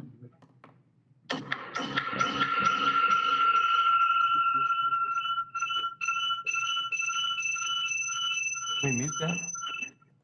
I think they have more. Your phone, pick it up, say hello. You hear me? I think you're up. Can you hear me now? Alita. Yes, I'm here. I don't know why we're getting that echo. You should be okay now. Okay, good. Hi, good afternoon. My name is Alita Budd. I live at 12051 Pilot Country Drive. Thank you for your time today. As a 22-year resident of Pilot Country Airport, I too have some of the same concerns that have already been addressed by my neighbors, and I'd like to have that noted here at the meeting. But today I am speaking as the airport manager of Pilot Country Airport XO5 LLC. We here at Pilot Country XO5 are not just a flying community, but we are also an access point for disaster relief staging and damage assessment. We have the Pasco County Sheriff Helicopter Division conduct trainings here at least once a month, have the U.S. Army practice night trainings, and at one point, Marine One helicopter was staged here during one of the campaign rallies for President George W. Bush. Since COVID-19 and with the hurricanes, FAA has requested that all airports in the state of Florida report daily on the preparedness and accessibility of our airport. Are we open, ready, available, and selling fuel? We are considered an asset for not only Pasco County, but our surrounding counties as well. On to another hot topic is the noise-related issues. On an average, I receive 3 calls a week with complaints from surrounding subdivisions about the reoccurring airplane noise. With the recent development of our XO5 Flight Training Center, we will have 5 to 7 new aircraft added within this year, or next year, I apologize, which will bring an increase of approximately 4 to 6 hours a day of training in each of these aircraft. I anticipate that the calls will be increasing and that the county too could potentially be receiving these noise-related calls. With the business development and the economic impact of XO5 will be bringing to the county, I ask that you deny this rezoning petition. Thank you.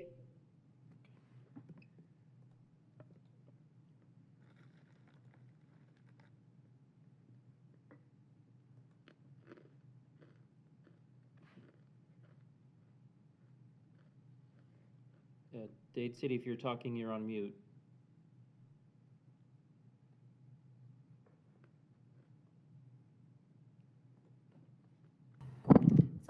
He's not muted.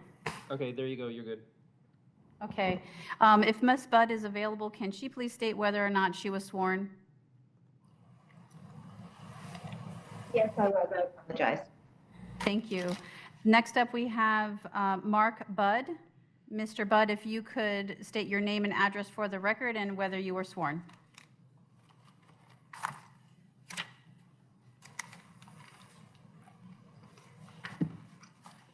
Oh, there you go. Okay. Yes, I was sworn, and name is Mark Budd, 11748 Driver Lane at Pilot Country Airport.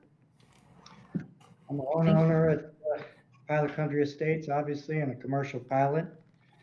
And some of the things have already been addressed, but I think the airport and other remaining airports within Pasco County are valuable hubs of economic activity and support the county and state in many ways. It's outlined in the impact.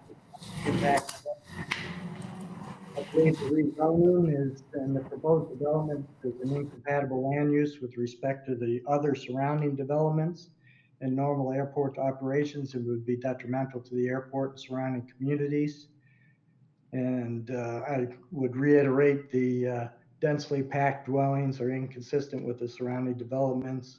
And I kind of wonder even a little bit about the change in using the RMH designated for mobile home development, which is supposedly not what the applicant is intending to do.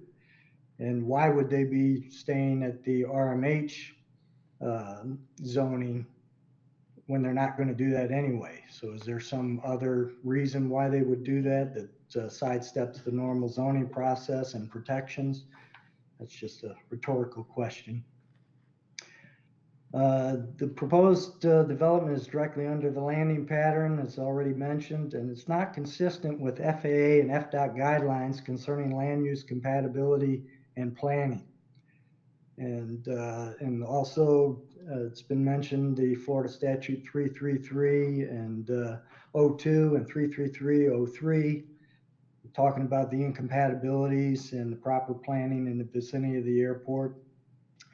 It seems to me that the Florida Statute Chapter 333 concerning airport zoning has not even been taken into consideration. Residents of Pilot Country and are well aware of airport operations and associated issues with living in the vicinity of an airport and have chosen to live there. I dare say that there are probably some people that would not share a passion for living on or near an airport community and would, as such, would likely not understand the normal airport operations and issues. This generally results in complaints and activities detrimental to the airport and pilots and residents of the community, even the proposed new community. So I've seen many cases where subdivisions grow up around airports and tend to choke off all the activity of the airport, and it doesn't end well. So that's, you can look at other airports and other counties and other municipalities that have undergone significant change due to basically approach. Clerk? Next person that is signed up is Richard Budd.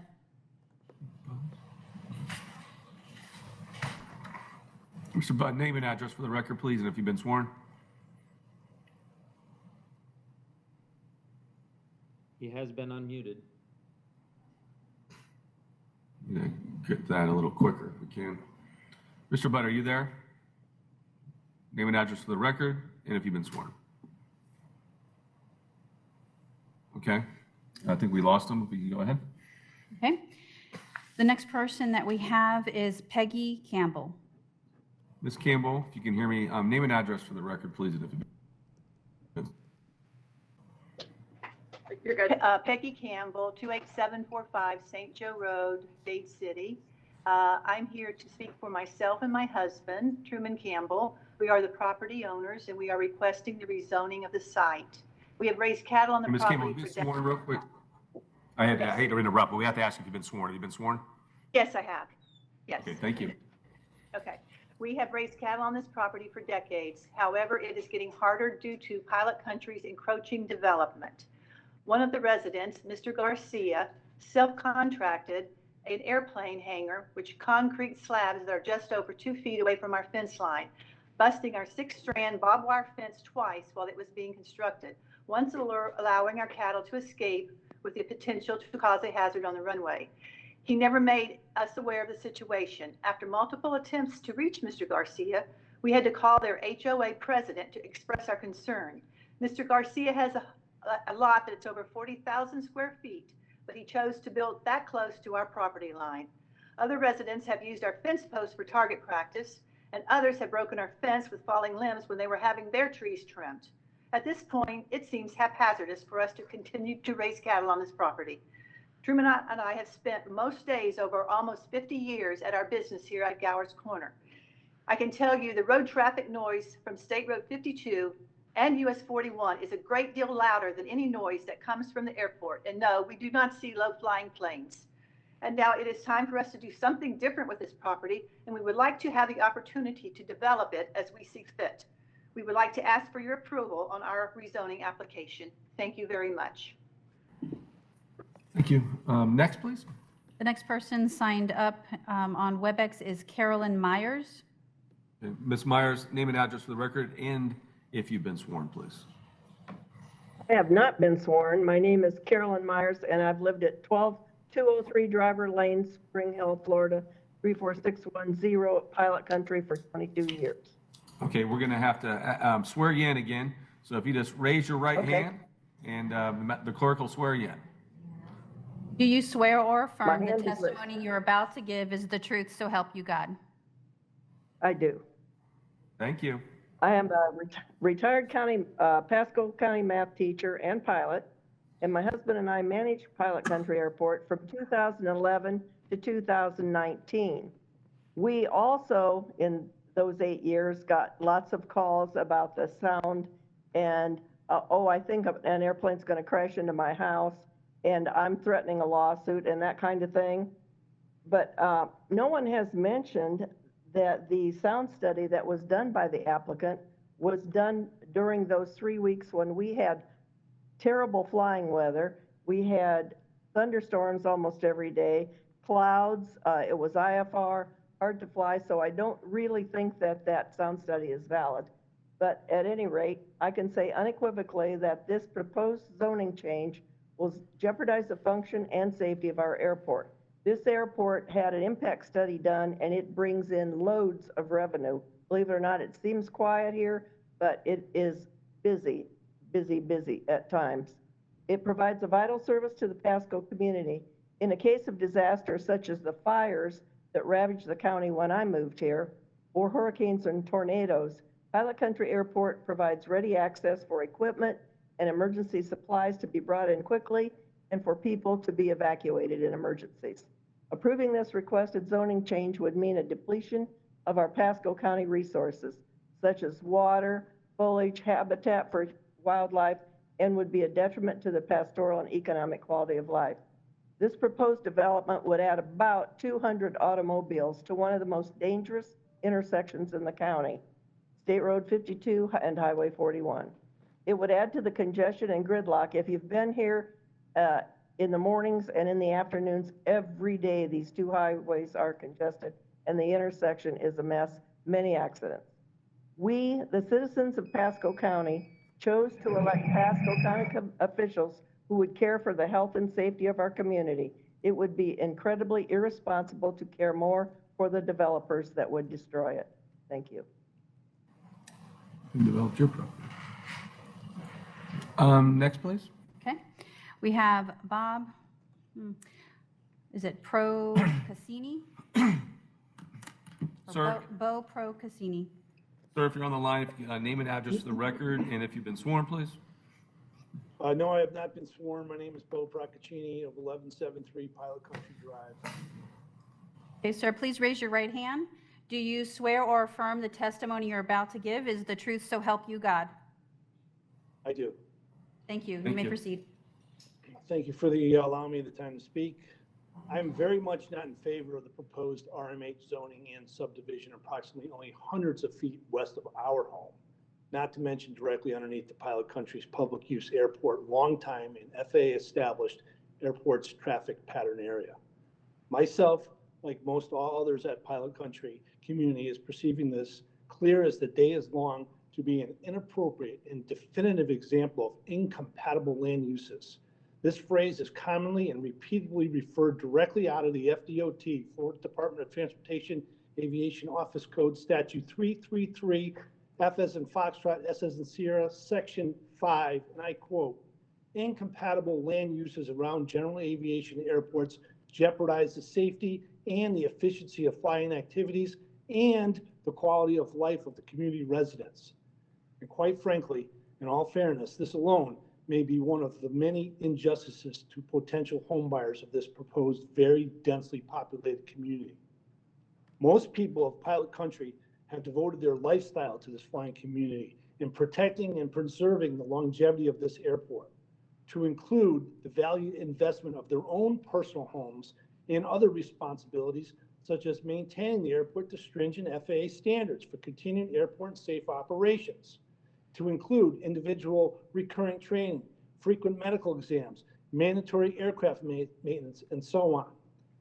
This airport, like many others, is not only to benefit just pilots, but also complements Pasco County as an invaluable asset during potential and unusual circumstances, such as already mentioned, disaster relief plans to coordinate with local officials, and for instance, more often than none, to include ready air support with medical actions to interact with the already most obnoxious and jammed up intersection of 41 and 52 that has and still remains, in my opinion and others, to be one of the most dangerous intersections in the state of Florida.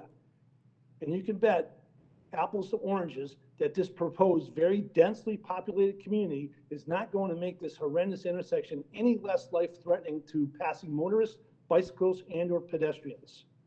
In closing, a final concerning matter, in my opinion, that should be deemed as highly important and duly noted, if not already done so. This proposed, very densely concentrated development is in queue to be constructed in the nearby vicinity of the heartbeat of Florida's known sinkhole district, Spring Hill. And it would not at all take much imagination to visualize the geographical and favorable odds of a sinkhole catastrophe targeted in this proposed, very densely populated development that could most likely trigger a funnel-like effect of high casualties and/or loss of lives. Again, in my opinion, this is another possible injustice to potential home buyers that could, in the event of the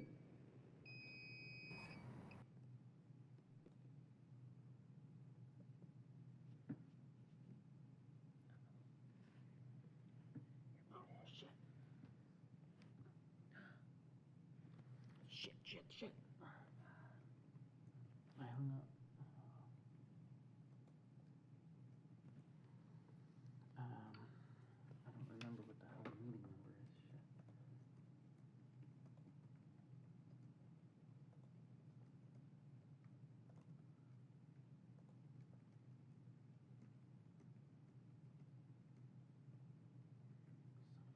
Been sworn, please. Have not been sworn. That name is Craig Saunders, 11711 Pilot Country Drive. Okay, and we're going to swear you in. And if there's anybody else on the line right now that was not sworn previously, I need you to raise your right hand, in addition to Mr. Saunders, and say "I do" at the end. Madam Clerk. Do you swear or affirm the testimony you're about to give is the truth, so help you God? I do. Thank you, sir. And if there was anybody else, hopefully you did the same. Mr. Saunders, let's just start your time over again, sir. Name and address for the record, and you can say again if you've been sworn. Very good. Craig Saunders, 11711 Pilot Country Drive. And yes, I have been sworn. Thank you, sir. All right, Mr. Chairman and County Commissioners, I'd just like to reiterate the previous points everybody has made. I think they're all legitimate, especially the point about incompatibility of land use with Florida Statute 333. As we know, that the encroachment of residential areas always jeopardizes airports. And it's kind of common knowledge with us pilots throughout the community that anytime residential areas start building up around airports, it impacts the airport with increased complaints. And what I'd really like to say, if we turned this whole situation around and we said, if I wanted to build an airport and have it zoned in the middle of a residential area, would that be approved? And the answer to that's probably pretty obvious. I think some of the main reason why Pilot Country was built so far away from Hillsborough County up here in Pasco when it was a agricultural community. That's all the points I have to make, just things to consider. Thank you. Thank you, sir. Do we have anybody else on? Yes, we have 5 more. We have Elisa Speakman. If Ms. Speakman's on the line, please state your name and address for the record, and if you've been sworn. Hello, my name is Eliza Speakman. My address is 11731 Pilot Country Drive, Spring Hill, Florida 34610. I have been sworn in. Can you hear me? Yes, we can. Thank you. Thank you. My home was built in 1978, is directly abutting the proposed development. I am one of those 4 homes that the person spoke of earlier. I strongly disagree with the proposed change in zoning for the following reasons. Number 1, airports and residential neighborhoods are not compatible due to noise and other risk factors. It's like having a nuclear power plant next to an elementary school. Number 2, if zoning was approved, we know what would happen. Just like with Talavera, there have been endless noise complaints. Now just multiply that by 100 or 200. The reason that people would be complaining is because of the flight pattern at the airport. I am not a pilot. However, I do know that when an airplane comes into land on a runway, they have to follow a highway in the sky. There's no traffic lights, no yield signs or stop signs, but they have to follow the flight pattern. Coming into flight pattern altitude, I believe, is about around 1,000 feet.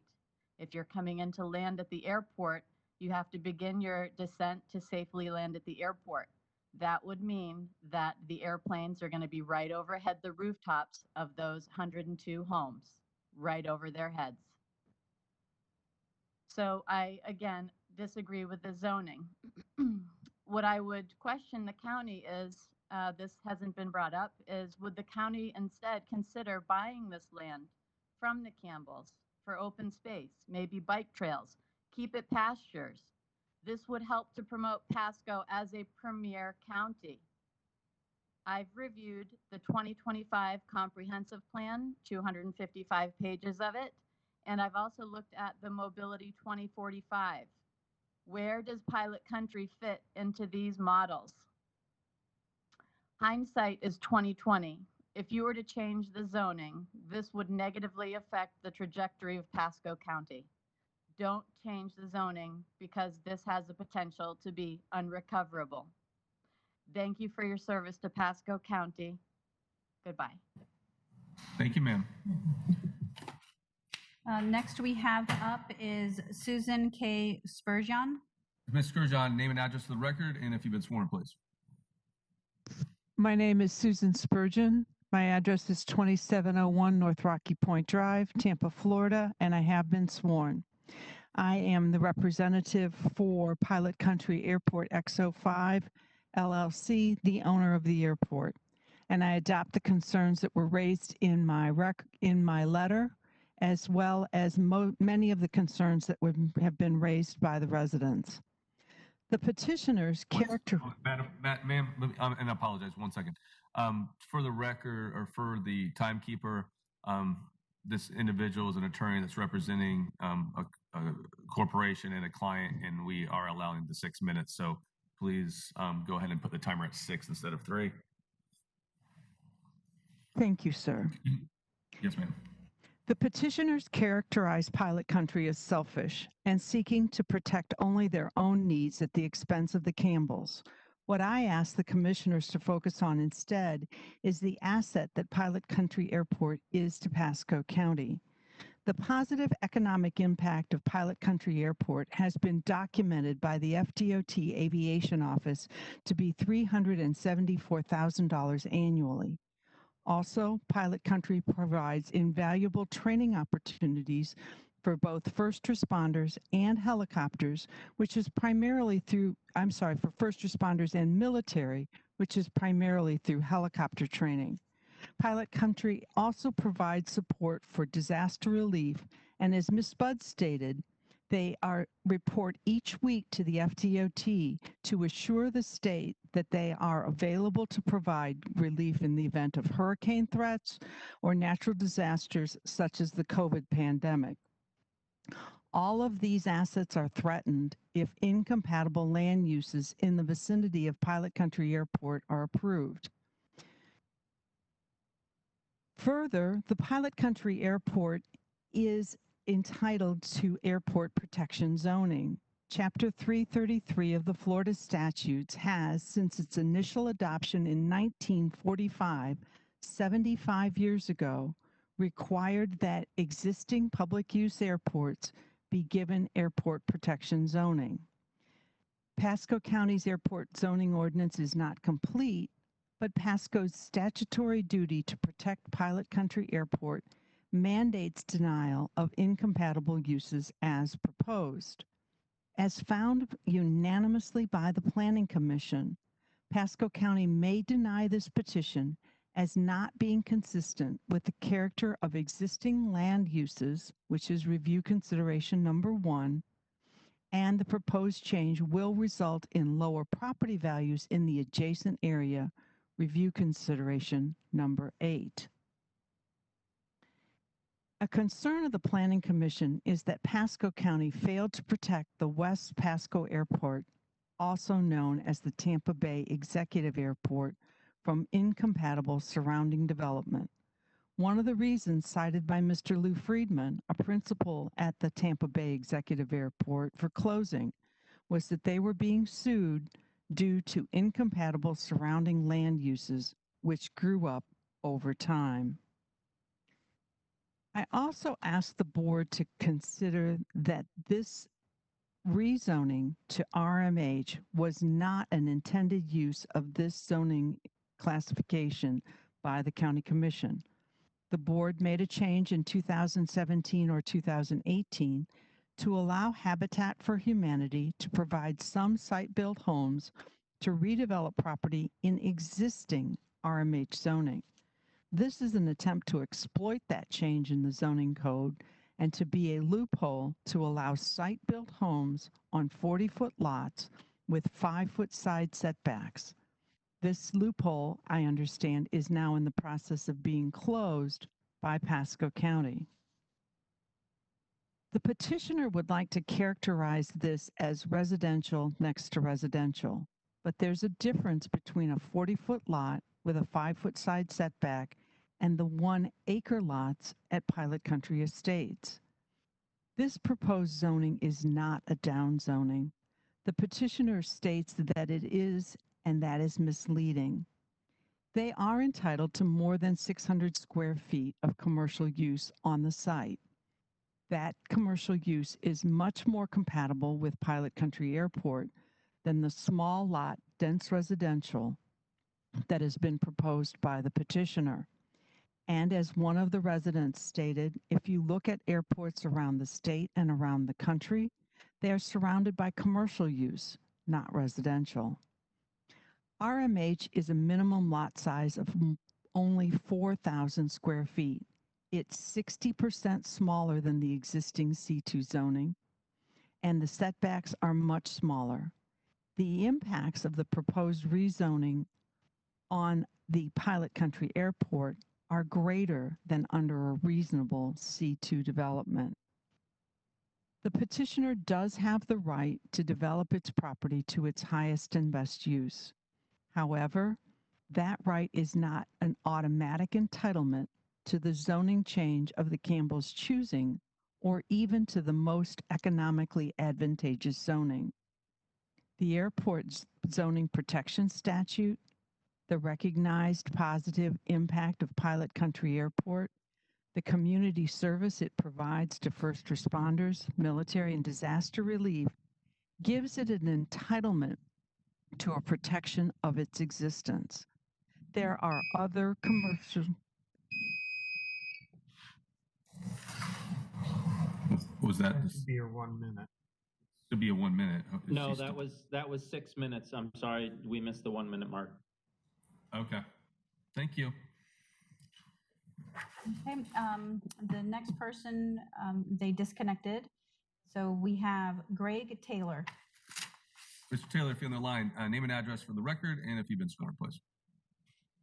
My name is Greg Taylor. My address is 12012 Driver Lane, Spring Hill, Florida, and I have been sworn. Thank you. I'd just like to stress a couple of points that have already been brought up, but I want to make them a little more clear. So I definitely have seen throughout the country other airports have their operations reduced and even get closed down due to residential properties being built around them until the point where the residential issues become more important than that airport and that airport being shut down. And as somebody that has moved here in the last 5 years for this specific lifestyle, both in terms of the size of the property and the type of property, having Pasco trails next door, and having large lots definitely is the reason I moved to Pasco County. That concerns me, and obviously the airport being another big factor there. So I'm very concerned about the rezoning and definitely against it. The other thing I want to point out is I want to make it clear that the pattern, the highway in the sky that somebody was talking about a little bit earlier, I want to make that clear that pattern is a recommended pattern by the FAA to pilots to fly. It is the correct, if you will, way to approach an airport and land safely. And just me personally, when I am taking flights to keep my skills up and to keep myself safe, in a single day, I can fly over that particular set of where those houses will be 10 times easily in a day, just myself in my single airplane. And I my backyard is in the pattern on the other side, and I see hundreds of planes a day, and I love it. But if I'm not into airplanes, I'm not going to love that, and I'm going to definitely complain, and I'm not going to be happy, and it's not fair to those people. That's all I have to say. Thank you. Thank you, Mr. Taylor. Anybody else, Madam Clerk? Yes, one last person signed up is on the call is Mark and Hoven, I believe. Okay. Sir, if you're on the line, name and address for the record and if you've been sworn. Mark 12 Hoven, 11851 Driver Lane. I have been sworn. And I just want to state for the record that I am here together with several other individuals who have also registered to speak, but they're using my computer, which is Paul Prince, Apple Sangsuk, and Jean Noongram. If I could carry on, I had also asked for a PowerPoint to be available of 6 pages, if that is available to be shown. Otherwise, yes, thank you. I show there my credentials because in the earlier talking of Cindy Trapantani, she mentioned the expertise of sound measurement, and I would assure you that I have my fair background in sound measurements. Next page, please, 2 pages down, please. Next page, please. The concerns for development, I say number 1 is the noise, the incompatibility with the public use, and the negative value of impact to existing homes, as well as the financial impact. I need to state I'm also the owner of the airport, so therefore the impact to the airport ownership. There was a comment made by Ms. Tarapani that I own multiple lots. That is correct. When I purchased the airport, I also purchased several available lots with the intent, which I'm doing now. 3 homes are being built as I speak of value that are extremely high into the $1 million level. So we are building high-level homes. I also would like to comment that one of the photos that was being shown to you, that is the existing landscape, that in fact is my lot. It's not looking towards the development. It is looking to the wetlands of my other lot. So these photos seem incompatible. Also regarding the noise measurements, I would like to comment that the measurement that was being shown was landing traffic noise, not takeoff traffic noise. Next slide, please. If I could go to the next slide. Yes, the Pilot Country Airport, as was stated, has a 46-year history. The Campbell family knows very well that it was their father who realized that this would be an airport. That was his dream, and it was dedicated to be an airport. And that was the original intent. And it was actually the son-in-law of Mr. Campbell's father that is currently trying to do the development that caused the airport to be developed. If I could go to the next slide, please. Basically, we have here 53 homes, 150 residents, about 115 aircraft, and we have this land on the left where you can see not the wetlands that is directly adjacent to our land, and we are very worried about the impact of noise. I would like to go to the next slide, please. We did measurements on October 2nd, and if you recollect, there has been a diagram of noise. We are getting 104 decibels on takeoff, where the study is showing 65 decibels. So we are 40 decibels higher than the theoretical study. And that means that the noise level over the development is also much higher. In summary, I think we can go to the last slide. If I could go to the very last slide, then the others we've discussed. The last slide, please. I think that probably, okay. I want to ask you to vote against the rezoning and not to allow it, and to implement the Florida Statute 330 and 333 for compatibility zoning, to have a buffer of 5,000 feet surrounding the airport for no residential development, and to protect the economic contribution of Pilot Country Airport. Thank you very much, and if allowed, I have additional people who's registered to speak. So the clerk told me now there's more people signed up than. Well, they're signed up. They Right. just are all on one connection. They're Okay, on my so- connection. Additional people, Paul Prince, Apple Okay, sir. I have them listed. I can go through their Okay, names. go ahead. Okay, so the first person I have is Patricia Foley. You could state your name and address, as well as if you've been sworn for the record.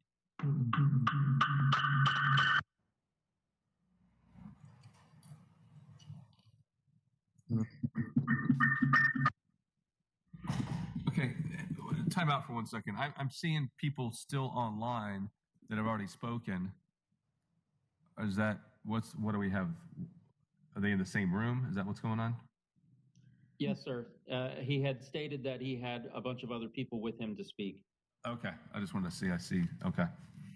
So let me go again with the person that you just mentioned again, they're not coming on. Patricia Foley, my understanding is that she's with Mr. Spencer Brass. Okay. And there's a lot Mr. of Brass, feedback on. you're going to need to mute something on your side. You're causing the echo.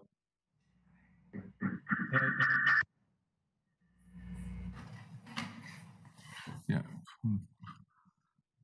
I think somebody might be watching what Foley we're. is not here. Okay. Okay. I can tell you who is here. Paul Prince, Triad, Apple Sangsuck, and Robert Garcia. Are those people signed up? So I have Paul Prince signed up, but I don't think I have the others. I had Patricia Foley, Joel Gutino, Pat Sambun Snap. Okay, who do we have signed up? And that's who we're going to next, if they're online. So next we have Patricia Foley, and then we had Joel, I think it's Gutino. Okay, if Joel is there with you. No. Okay. No, His name and the address for person the in record. that list is Paul Prince. Okay, so Joel is not present, and then the next person signed up is Paul Prince. If Mr. Prince is there, name and address for the record if he's been sworn, please. Hello, my name is Paul Prince. My address is 11649 Pilot Country Drive, Spring Hill, Florida 34610, and I have been sworn. I am opposed to this zoning change. I have been a Pilot Country resident for over 23 years. I have 40 plus years in the airline industry. I have a son who conducts flight instruction out of Pilot Country, who will be increasing his number of students exponentially. My experience at the airline in 6 different airports in my career leads me to a definite conclusion. Residential areas and airports do not mix well. A given city or county will build an airport, usually away from the metro area. Inevitably, this will attract commerce, which then attracts residential development. Without exception, the residents will begin to complain about the noise from the aircraft. My standout example is RSW Field in Fort Myers, which was built way out of town in a swamp. Communities like Gateway and Fiddlesticks sprang up around the airport and then began to complain about the noise. There are countless other examples around the world.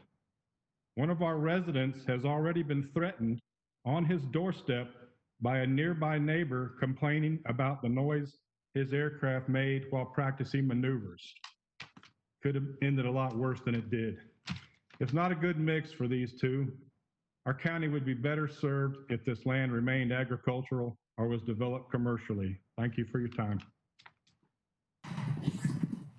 Thank you. The next I have on the list that has been identified with Mr. Brass is Pat Sambunsap. Yes, he's here. Thank you. Name and address for the record if you've been sworn, please. Hello, my name is Pat Sambunsap, 2961 Northwest 68th Street, Fort Lauderdale, and Thank you. You proceed. Okay, I do not live on the airport, but I keep my airplane over here for over 20 years. And I'm opposed of the development of the county proposals because if you allow more houses to be built around the airport, there will be complaints for sure.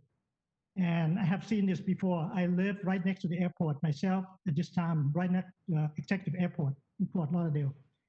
And they tried that. Once, the land developed over time, people complain and it's not coexisted. And I think if you're gonna let, anybody build anything, you need to allow the airport to continue its operation, meaning you have to keep safe distance from housing, approaching the end of the runway and departure, end of the runway clear. There needs to be a certain, code and restriction, enforced, allowed for the airport to be, staying in business. We need airport. In the future, I don't think, airplane will be into the future, not, driving. Anytime you restricting flying, it will be bad for the, continuity for future uses. And so if you're gonna develop anything, it needs to be followed, strictly, closely to coexist with the airport because the airport's been here for over 40 years. Thank you. Thank you, sir. Thank you. The next person that is signed up with Mr. Brass is Vicky Taylor. Mr. Taylor, name and address for the record if you've been sworn, please. No, she's not here. Okay. The next person I have signed up with Mr. Brass is Matthew Wallace. Mr. Wallace, is there a name and address for the record if he's been sworn, please? He might have his own connection. It should show up. Okay, he's not online with us. He's not online with us. Next, please. Okay. The last one I have, I believe, is with Mr. Toffhoven, which is Prayad Nomogram. It's Prayad, last name Noumngram. Gentleman's there. Name and address for the record, and if he's been sworn, please. My name is Prayad Nomogram, 11628 Prayad Country, Spring Hill, 34610. I am afraid of approach airport rezoning. I don't want development. Okay.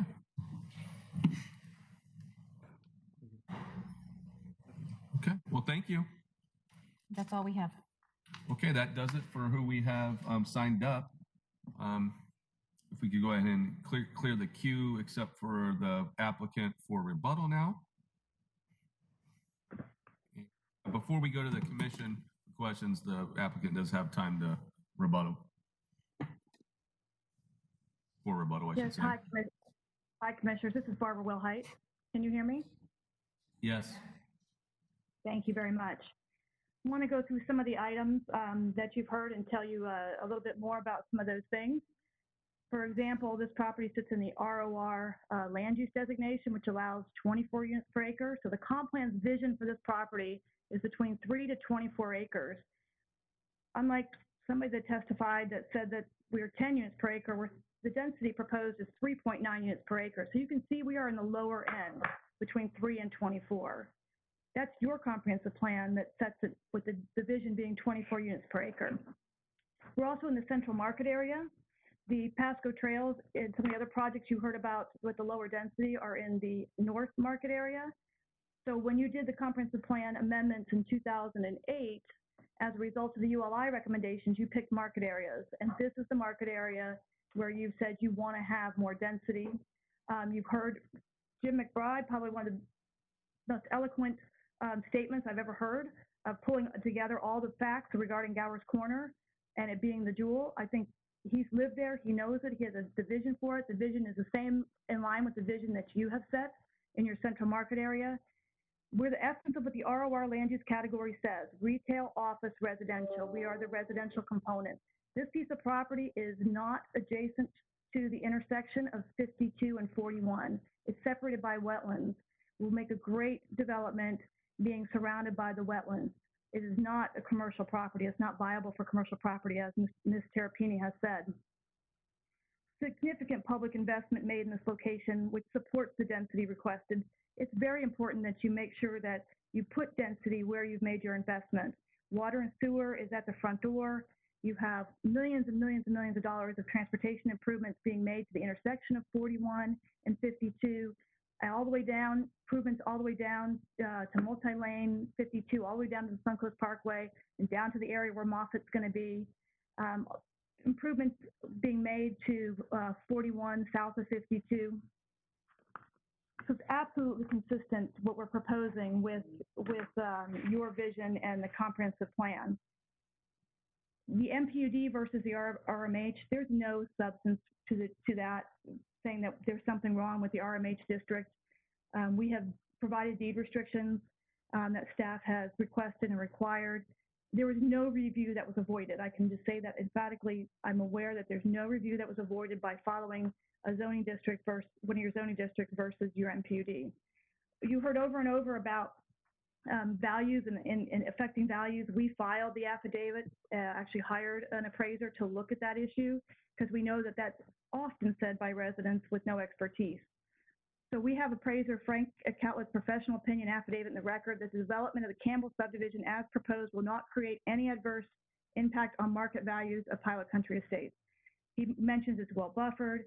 This project does not drive through Pilot Country Estates, and Pilot Country Estates does not drive through this project. This project is accessed off of US 41. Pilot Country Estates is accessed off 52. Access points are nowhere near each other. There is no statutory protection other than the required FAA approvals that protect the airspace obstructions. We have received the FAA approvals that we will not obstruct airspace in violation of any requirements. And we also have, there's no statutory mandate that requires denial. And you can check with your county attorney's office because I've had conversations with Mr. Goldstein about the statute. The property is not located within a runway protection zone. The attorney for the airport owner has misstated that to you a couple times. Again, she's an attorney. I'm not trying to state anything that's not in the record. Everything I say to you is backed up by a report by an expert with that substantial competent evidence. Just because the attorney said it doesn't make it true. And for example, it is not in the runway protection zone. As if you look at Mr. Thompson's affidavit, the project, it's important. Our project's not adjacent to the airport. Residential construction continues in Pilot Country Estates adjacent to the airport. You just heard the airport owner admitted that he's the very one doing residential construction next adjacent to the airport. But then everybody testifies that residential is not compatible with airport activities, but the airport owner himself is doing residential construction and continues that to this day. There are already 35 homes adjacent to Pilot Country Estates, adjacent to the airport, that are within that 65 DNL noise contour where the federal regulations say that residential is not compatible. So half the homes in Pilot Country Estates are within the noise contour where the federal regulations say they're not compatible. So that's the noise they're experiencing in their own homes. We have a noise study that we put in the record. We followed an accepted methodology, but our expert did. The DNL is the only acceptable method to determine land use compatibility. So it's apples to apples. The airport owner is responsible for the information that was given to FAA and FDOT that Mr. Thompson relied upon and used. You notice the airport owner did not make an issue with the data that our expert used because he's the responsible one to report it. You heard from, let me just touch one more thing about the airport noise. We also had a noise study go out on site, a noise crew to go out on site. And you've heard a little bit about that from Ms. Terrapini. Motorcycles traveling along 41 or 62.6 dBA. A takeoff from the runway that occurred while they were there was 61, which is less than the motorcycles. You had a Cessna 172, which is one of the larger and more frequent planes to use this type of airport. We came overhead while our noise crew was out there. That event measured 56.5. These are actually at the property. And keep in mind that our noise crew was standing out and not in a structure, just standing out on the property. As Ms. Campbell said, who's a direct witness who has lived on the property in this area, she said road traffic noise is much more of an impact than the airport noise. She doesn't see low-flying planes over the property. We have examples of North Tampa Aero Park and Hidden Lake are also airports within the county. North Tampa Aero Park has residential.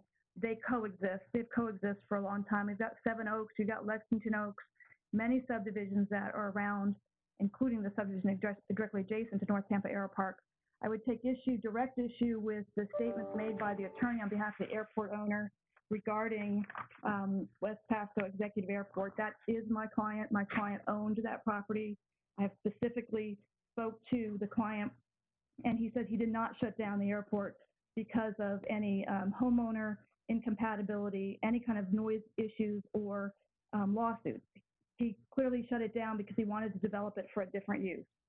So anybody to say to the contrary that that's somehow an example of what will happen here when it didn't happen there and it hasn't happened at North Tampa Air Park is just misleading. I have my team available. We've been at this for a while. We're happy to answer any questions. But I'm happy to summarize on their behalf because I have spent lots of time with them and lots of time with their reports and their affidavits. All right, thank you, Ms. Wilhite. No, it's back to the board. If you don't mind me, I asked staff, so listen to the speakers earlier. I got to thinking, I'm like, well, where I live is right by the North Tampa Aero Park, and the planes do fly over my subdivisions on a daily basis, obviously, pretty low. I have kids, so when they fly over, we kind of get a kick out of it, and they get a kick out of it. But I just want to use this as an example. Once I thought about it, I'll be honest with you. I mean, it does not bother us. I mean, the airport was there long before our subdivision was there, and we knew it was there. So I don't know if we could zoom in. So if you can see there's the subdivision. There's 75, in the flight pattern goes right over that subdivision in our houses. And then you have the adjacent homes on both sides of that airstrip. And then you have Lexington Oaks. It's funny that the applicant just mentioned that, but that was just something I was thinking when I was hearing the speakers earlier about noise complaints and things. I mean, I'm not saying that, by no means am I saying it doesn't happen. I mean, it very well could happen, and I believe that they said it does happen. I've lived in my neighborhood since 2007, and I have not heard of one person in my neighborhood ever complaining about the planes flying over. We actually had one of those empty fields. This came up to us one time where the hospital is being built, and that's where the folks in the makeshift parachute little one-seater planes things were taking off and on, and they would like almost skim our houses. And that's where the hot air balloons. Nobody complained. I mean, I've never heard anybody complain about it. But so, just my thought was, if they're going to build a new neighborhood there, then folks moving into that new neighborhood would be very, very aware that there's an airport right next to it. And I did ask this question to the applicant, because again, it was a concern of mine. And I asked the applicant, I go, okay, well, what are you doing, or what's the applicant doing to make sure, even though they should be able to tell, considering it's on the same road, what are you going to do to make sure that the possible residents of that, or purchasers of that, of homes in that community, know about the airport? Wasn't there? You're muted. They have to tell them. You're muted. I can add to that, Chairman. We'll not only have it in our sales contracts that we're next to an airport, we're actually near an airport, we're actually next to the airport.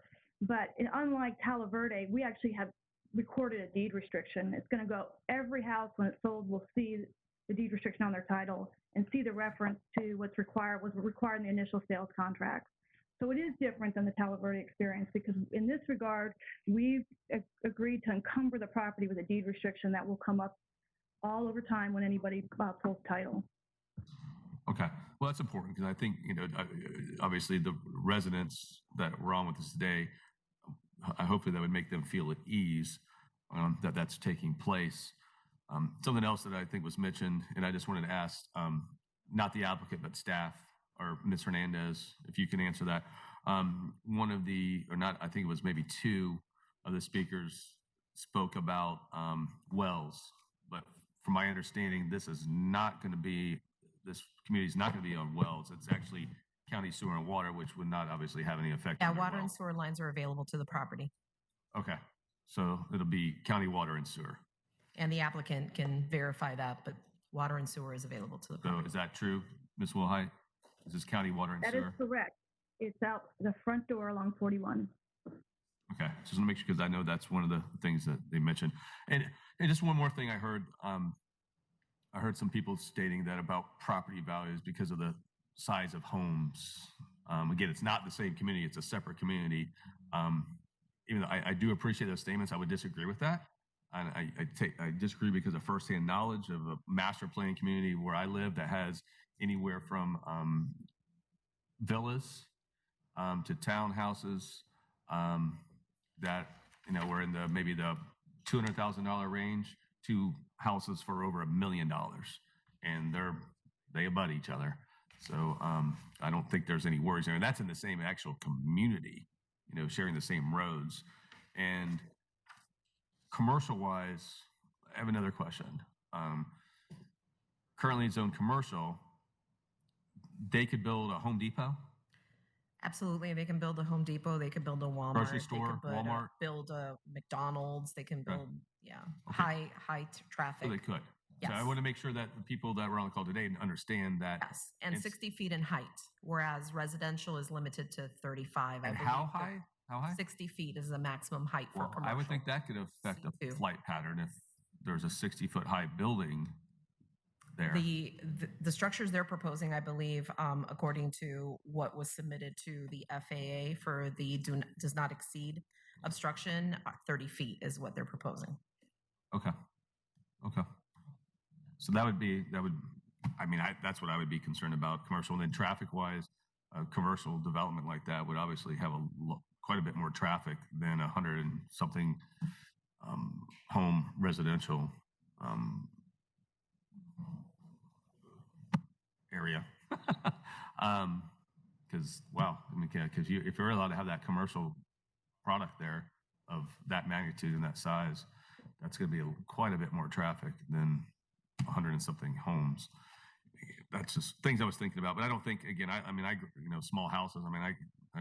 Houses I grew up in where we didn't affect our neighbors. I grew up in a house less than 1,000 square foot, and the second one I think was 1,500 square foot. So we all turned out okay.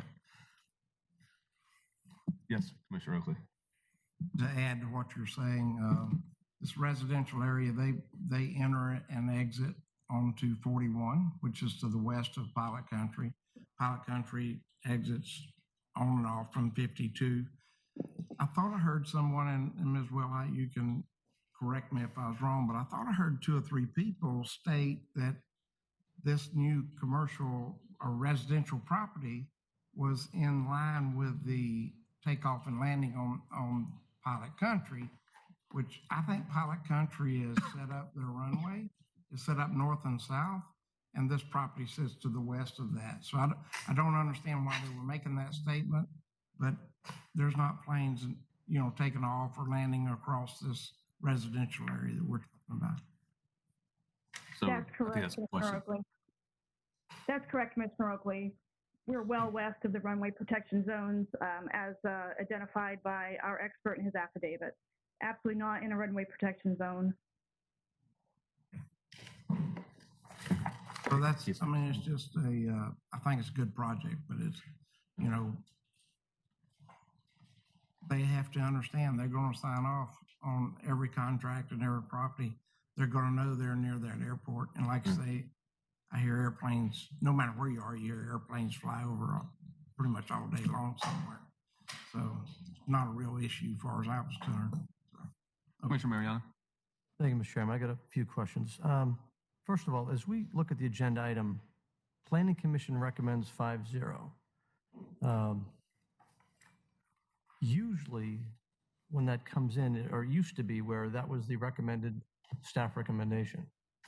I don't see where we're doing it now. Now we're doing the choice of law, the staff recommendation that was done before, or to this. Any reason for that change?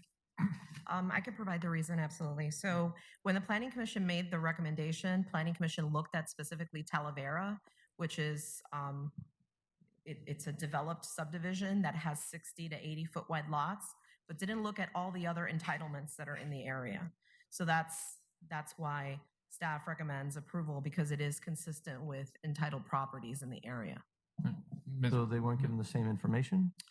Commissioner, to further on that, Planning and Development made a recommendation to the Planning Commission. That recommendation doesn't change with the Planning Commission's recommendation. And so their recommendation is still what you see today, regardless of what the planning commission made. So the reason you see two is the planning commission made a different recommendation than what your planning department staff recommendation was. Oh, I understand. And so what we didn't happened. change the planning department's recommendation No, based on the I planning understand. commission. What I'm saying is it used to be the prevalent one would be the latter one, would be the planning commission, would then become the staff recommendation, even if it didn't change, but that's how it would be presented.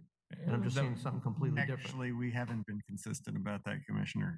Well, Over the years, years ago, that's what we used to do. And I've Over the never years, seen, it's I've never changed. seen a 5-0 switch to going the other way without Well, taking and part of it precedence. was in past, it would have may not have been the planning commission, but the DRC, which was a different body, which effectively was a county administrator and the other assistant county administrators, which would then change the planning department's recommendation. So that's another reason why you see disconnect, and we don't have the DRC anymore. All right, I get that. Okay. Yeah, I believe All right, the anyway, DRC that's was just a- considered staff, therefore the change, so it would be a staff Okay. recommendation. Anyway, like I said, it was just unique for me to see that, and I've never seen it go that way. All right, so let me ask a question. Florida statutes, they were quoting 3301-16. Have we not done something we should do as far as putting an ordinance in place about airport protection zones? Is that the right one? Is that the right number? So I think the question you're asking about is airport zoning regulations. So as you may recall, the Board of County Commissioners put together an airport zoning commission or approved the putting together of an airport zoning commission in 2017. And the airport zoning commission met in December of that year. So of 2017, this was done in June of 2017 when the board adopted airport zoning commission. We met in December of 2017. We met in, November 2017. We met in January of 2017. We met in March of 2017, and we met in May of 2017. We have draft airport zoning regulations. We're waiting on a couple of things. We're waiting on the guiding principles, which is the comp plan, to be brought forward. And that will hopefully happen the first part of 2021. And we also need to get a consultant to do airport noise contouring. So, but there are draft regulations put together, just haven't been adopted by the Board of County Commissioners yet. So if we did take them in and we had that protection zone of 5,000 feet in each runway, would this have got the same No, recommendation? that's not accurate. I think what you're talking about is No, I asked the question, it runway wasn't a protection decision. zone. Yeah. And Ms. Wilhite has explained that according to her expert, it's not within the runway protection zone.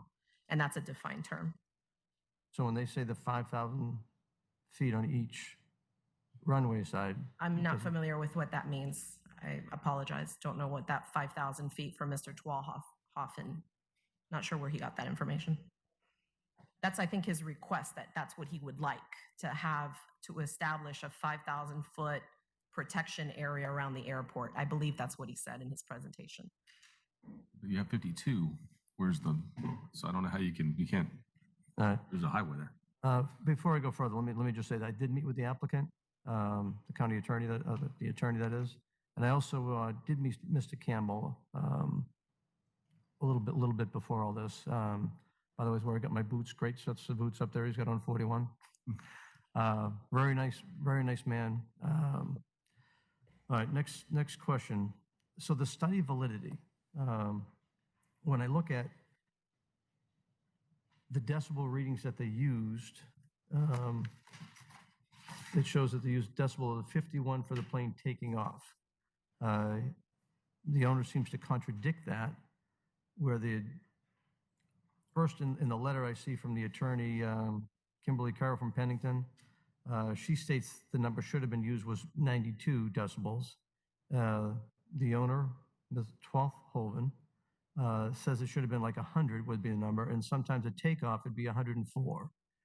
How valid is the study compared to what we're hearing, especially when it doesn't include anything about helicopters, which if the Pasco Sheriff's out there, and I think they used to be over on the other side, so they must have moved here at some point.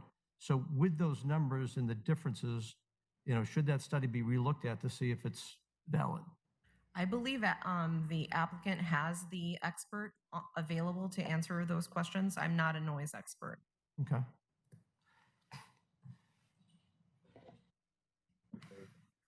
Anything else, Commissioner? Well, I'd like to get that answer first. Oh, okay. You want to, I didn't know if they're, So this is Barbara Wilhite. I'm just trying to understand what the question is. We've had somebody went out on site on our property, and a noise crew went out site on our property with the correct calibrated machines by an expert and recorded what occurred when they were at the property, at this subject property. And those are in your records, and those are the numbers that I referenced. The property owner, excuse me, the airport owner and their attorney, I don't know what basis the attorney is for anything the attorney's saying, because they didn't represent the experts. But for the property owner, the airport owner, I don't know where he was. He wasn't said he was on our property. He said he was on his property. So I think that might be the discrepancy between what you're seeing, between what happened on our property and what he is saying when it's up on his property. Did that answer? Not really, because I think when I looked at a map, it showed the runway decibel number was like 65. And again, if they're saying it's either 92, 100, 104, it's a significant difference. So it may be an expert that did. I'm not doubting what the expert found when they did their study. I'm just saying with what is used, and they talked about uses as well that may not have been accounted for when the study was done. If these numbers are that significantly different, even though it's a qualified person who put the statistic in front of us, are they accurate compared to what's going on in reality? So the 65 is a DBL, and that is a noise metric. That's a day-night DNL, day-night average, day-night average. And that is the metric that the FAA uses for applying the federal regulations on land use compatibility. So we've also got a lot of apples and oranges going on here. You've got measurements that are being taken that are different from by the airport owner with whatever he's using, that are different from the metric that the noise expert is using based upon FAA required DNL. So you can't take the statute that talks about 65 DNL and apply a different noise metric. So you have to do the DNL, which is the noise metric that's adopted by the FAA and used everywhere for the land use compatibility in the federal regulations. So I think you've got apples and oranges going on. The data that my expert used was the data from the noise study. We have the on-site noise study, and then we have the noise study by Mr. Thompson. The data that was used was the data from the airport as reported to the FAA. So that's the data we use. That's the data we have. And he did not testify today that he questioned that data. So because he reported it, I imagine that's why he didn't.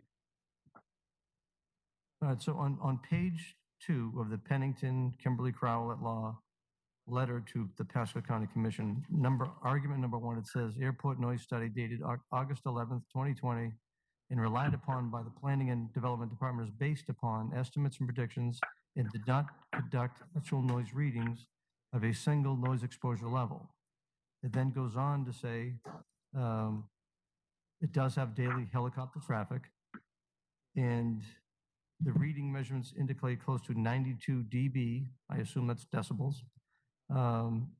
And it wasn't reflective of actual noise levels that occur during peak noise events as indicated below.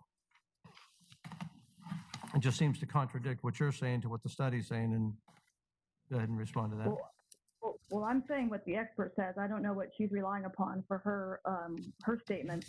I have, affidavits in a noise study, and what I'm saying is that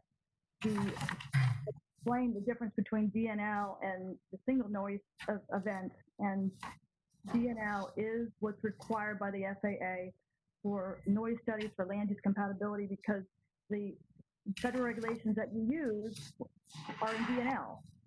So you have to do a DNL to then use the federal regulation to say, okay, once you use DNL, where is the contour and where is that in the compatibility in the federal regulations? So when I look at page 23 of the report that you're citing, it talks about planes landing at pilot country, planes taking off at Pilot Country and planes directly over a rezoning site, significant differences in decibel readings, and it doesn't include the helicopters even at all. Why wouldn't the state helicopter take helicopter readings?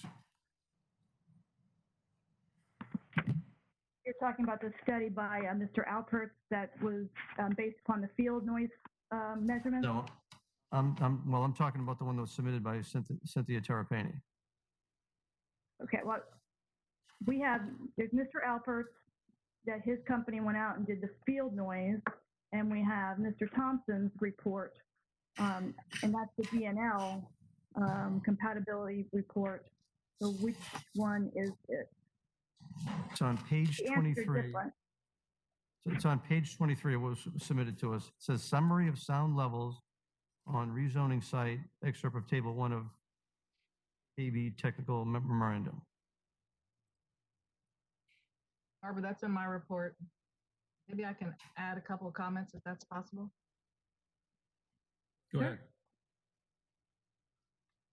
So, yes, sir, Chair Mariano, the pages that you're referencing is in my report on page 23, and it references the second study that we did prepared by Mr. Alberts of KB Environmental. He's a gentleman with education and experience in sound measurement for over 30 years. What he did was measure the sound that you could hear on the rezoning site. And those numbers, and on page 23, I just excerpt some of them, but you can clearly see that many of them are below ambient noise. The takeoff is the loudest, and it's at 61 decibels, heard on the rezoning site. It's really not clear where Mr. Twelhaven is measuring this, but based on the photograph that he provides, where he's showing 104, it looks like he's measuring it standing on the runway. Well, our site is 880 feet away from the runway. So that's truly comparing apples and oranges. The correct way to do it is to say, what sound do you hear on the rezoning site? That's what Mr. Alberts did.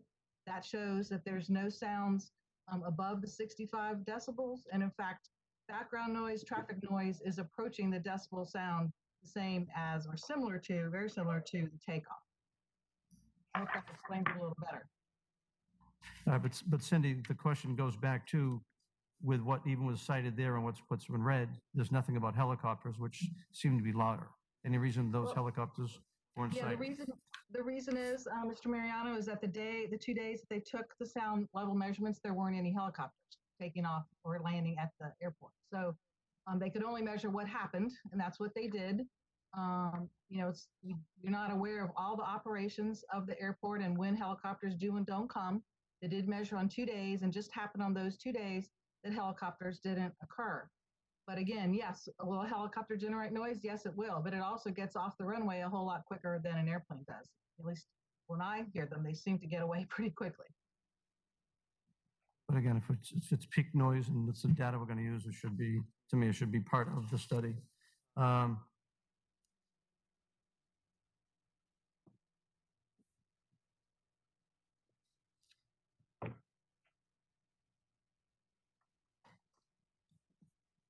And I guess I will say that sometimes it's tough when you have compatibility issues that can affect. I have heard that with the Tampa Executive Airport that there were parts of reasons where people were complaining about the noise, why that was going away.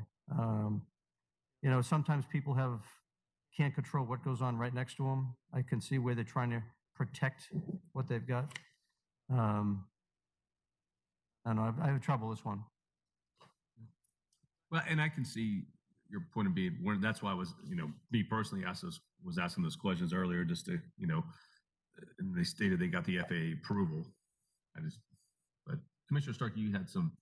Yeah, first of all, I want to tell you that, because I know the story very, very well about the airport, the West Pasco Airport. So I was sad to see it go, but when they widened 54, they took out a big chunk of the runway, and it made it too short for most planes to land. So it left only the littlest, tiniest ones the ability for them to take off. So that's why that airport went away. As the chairman said, we heard the objections of water drawdown but this is county water and sewer already. I look at the compatibility issues, and all around it are communities that are being developed with smaller lots than what are in pilot country. I'm looking at pilot country. I don't think I've ever driven in there, but it looks like they do look like beautiful homes. And I think it's great that we have a community like pilot country. And I certainly want it to continue and prosper. But when I look at the runway, it's north-south, not east-west. So I don't see how they'd be landing on, going over these houses unless they totally missed the runway. Hopefully they're not doing that. So I'm inclined to vote yes. But I do want a few things. When I read what the applicant is saying that they will put in the deed restrictions, it says that they acknowledge there is an airport, but they don't say, I think if it's legal, it should say you can't complain about it, because that just takes it a little step further, because no one should be allowed to buy a home near an airport and then complain about the airport. I mean, that's just common sense. I agree. And so I'm not sure if the restrictions are going quite deep enough. And so I appreciate the people living in pilot country want to continue to have the lifestyle that they have, and I think they should be allowed to. But I don't think that their lifestyle at pilot country tells all the landowners around them what they can do with their land. So, so those are my thoughts. So Commissioner Wells is on the line, and he's had some questions, I think. Commissioner Wells, can you hear me? Thank you, Chairman. I don't really have any questions. I mean, there's been a lot of back and forth, and I appreciate everyone's time from our county staff to everybody at Pilot Country and otherwise. But I tend to agree with staff on this, and so I will vote in favor of it. Thank you. Any questions? Okay, that Pilot Country is a great community, and I drive by it quite often. And beautiful homes, like you said, Commissioner Starkey. And again, that's why I think we wanted to. Some of us asked those questions. We wanted to ask those questions to make sure that would not have a truly detrimental effect, like the FAA approval and the deed type of restrictions that the applicant was stating that would go along with that, and I guess you could say the disclaimer actually, which is probably the most important thing, of the knowing that there is an airport next to them. But again, I just go back to personally again, I'm in line with an airport in a very similar circumstance where they literally have to fly. We are in their flight pattern to land, and I just don't hear any complaints from the residents in my neighborhood. Commissioner Mariano, you had something else? Yeah, Mr. Chairman, were you there when they had the helicopters from the sheriff's office there? Was I where? I think didn't they used to have helicopters out at the aero park? They might. I hear helicopters constantly because we're right by 75 too, so I can't tell you are just the normal helicopters that go up and down 75 on a regular basis. Because there's helicopters that we see them every day. I cannot answer if they're landing or not landing at Aero Park. But no, actually, no, wait. They are helicopters there. Because I remember when we were yes, there are. It was a few months ago. We were at, quite a few months ago, before COVID, we were at the, were you there too? I think somebody else was there. One of the commissioners, I think, was there. The pharmaceutical company was doing their ribbon cutting that day, and they're in Com Park, which is next to the runway on the other side of that park. And we watched a helicopter come in. So yes, I can't tell you if that's permanently there, but there was a helicopter there that day because we were watching it take off. So. If I could just make one point, I want to say that in looking at this at first, I hadn't heard from the residents out there. And I talked with staff about it when I first saw it was going from commercial to residential. I wasn't comfortable with it. I got a little more comfortable when I saw that it was going to be less trips for traffic in the area. Right. And then looking at the small lots, I didn't think because it was tied next to it, it was going to be a factor. The only trouble I have right now is us not passing our ordinance that we started 3 years ago to now, and not knowing whether they did actually the readings, whether they're accurate with what I've heard from the residents here, including the owner who spent quite a bit of money in developing the property. And I've always thought that that could be a very, very valuable airport. It is a very valuable airport. It could be even better if they were even able to expand whatever.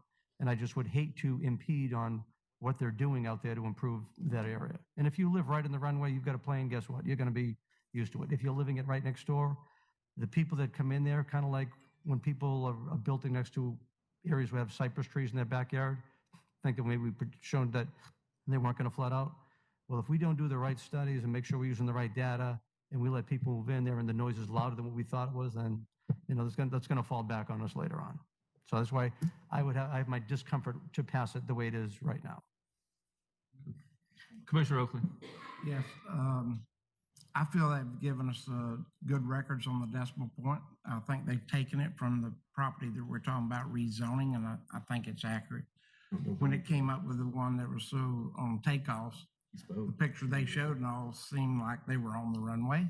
I don't know if they were or not, but the rezoned property is to the west of that property, and I think you got a true reading of the decimal point. I feel comfortable with that reading from that distance. We haven't heard that. And at the same time, it has to cross over land, through buildings, and some trees and all to get to this residential property.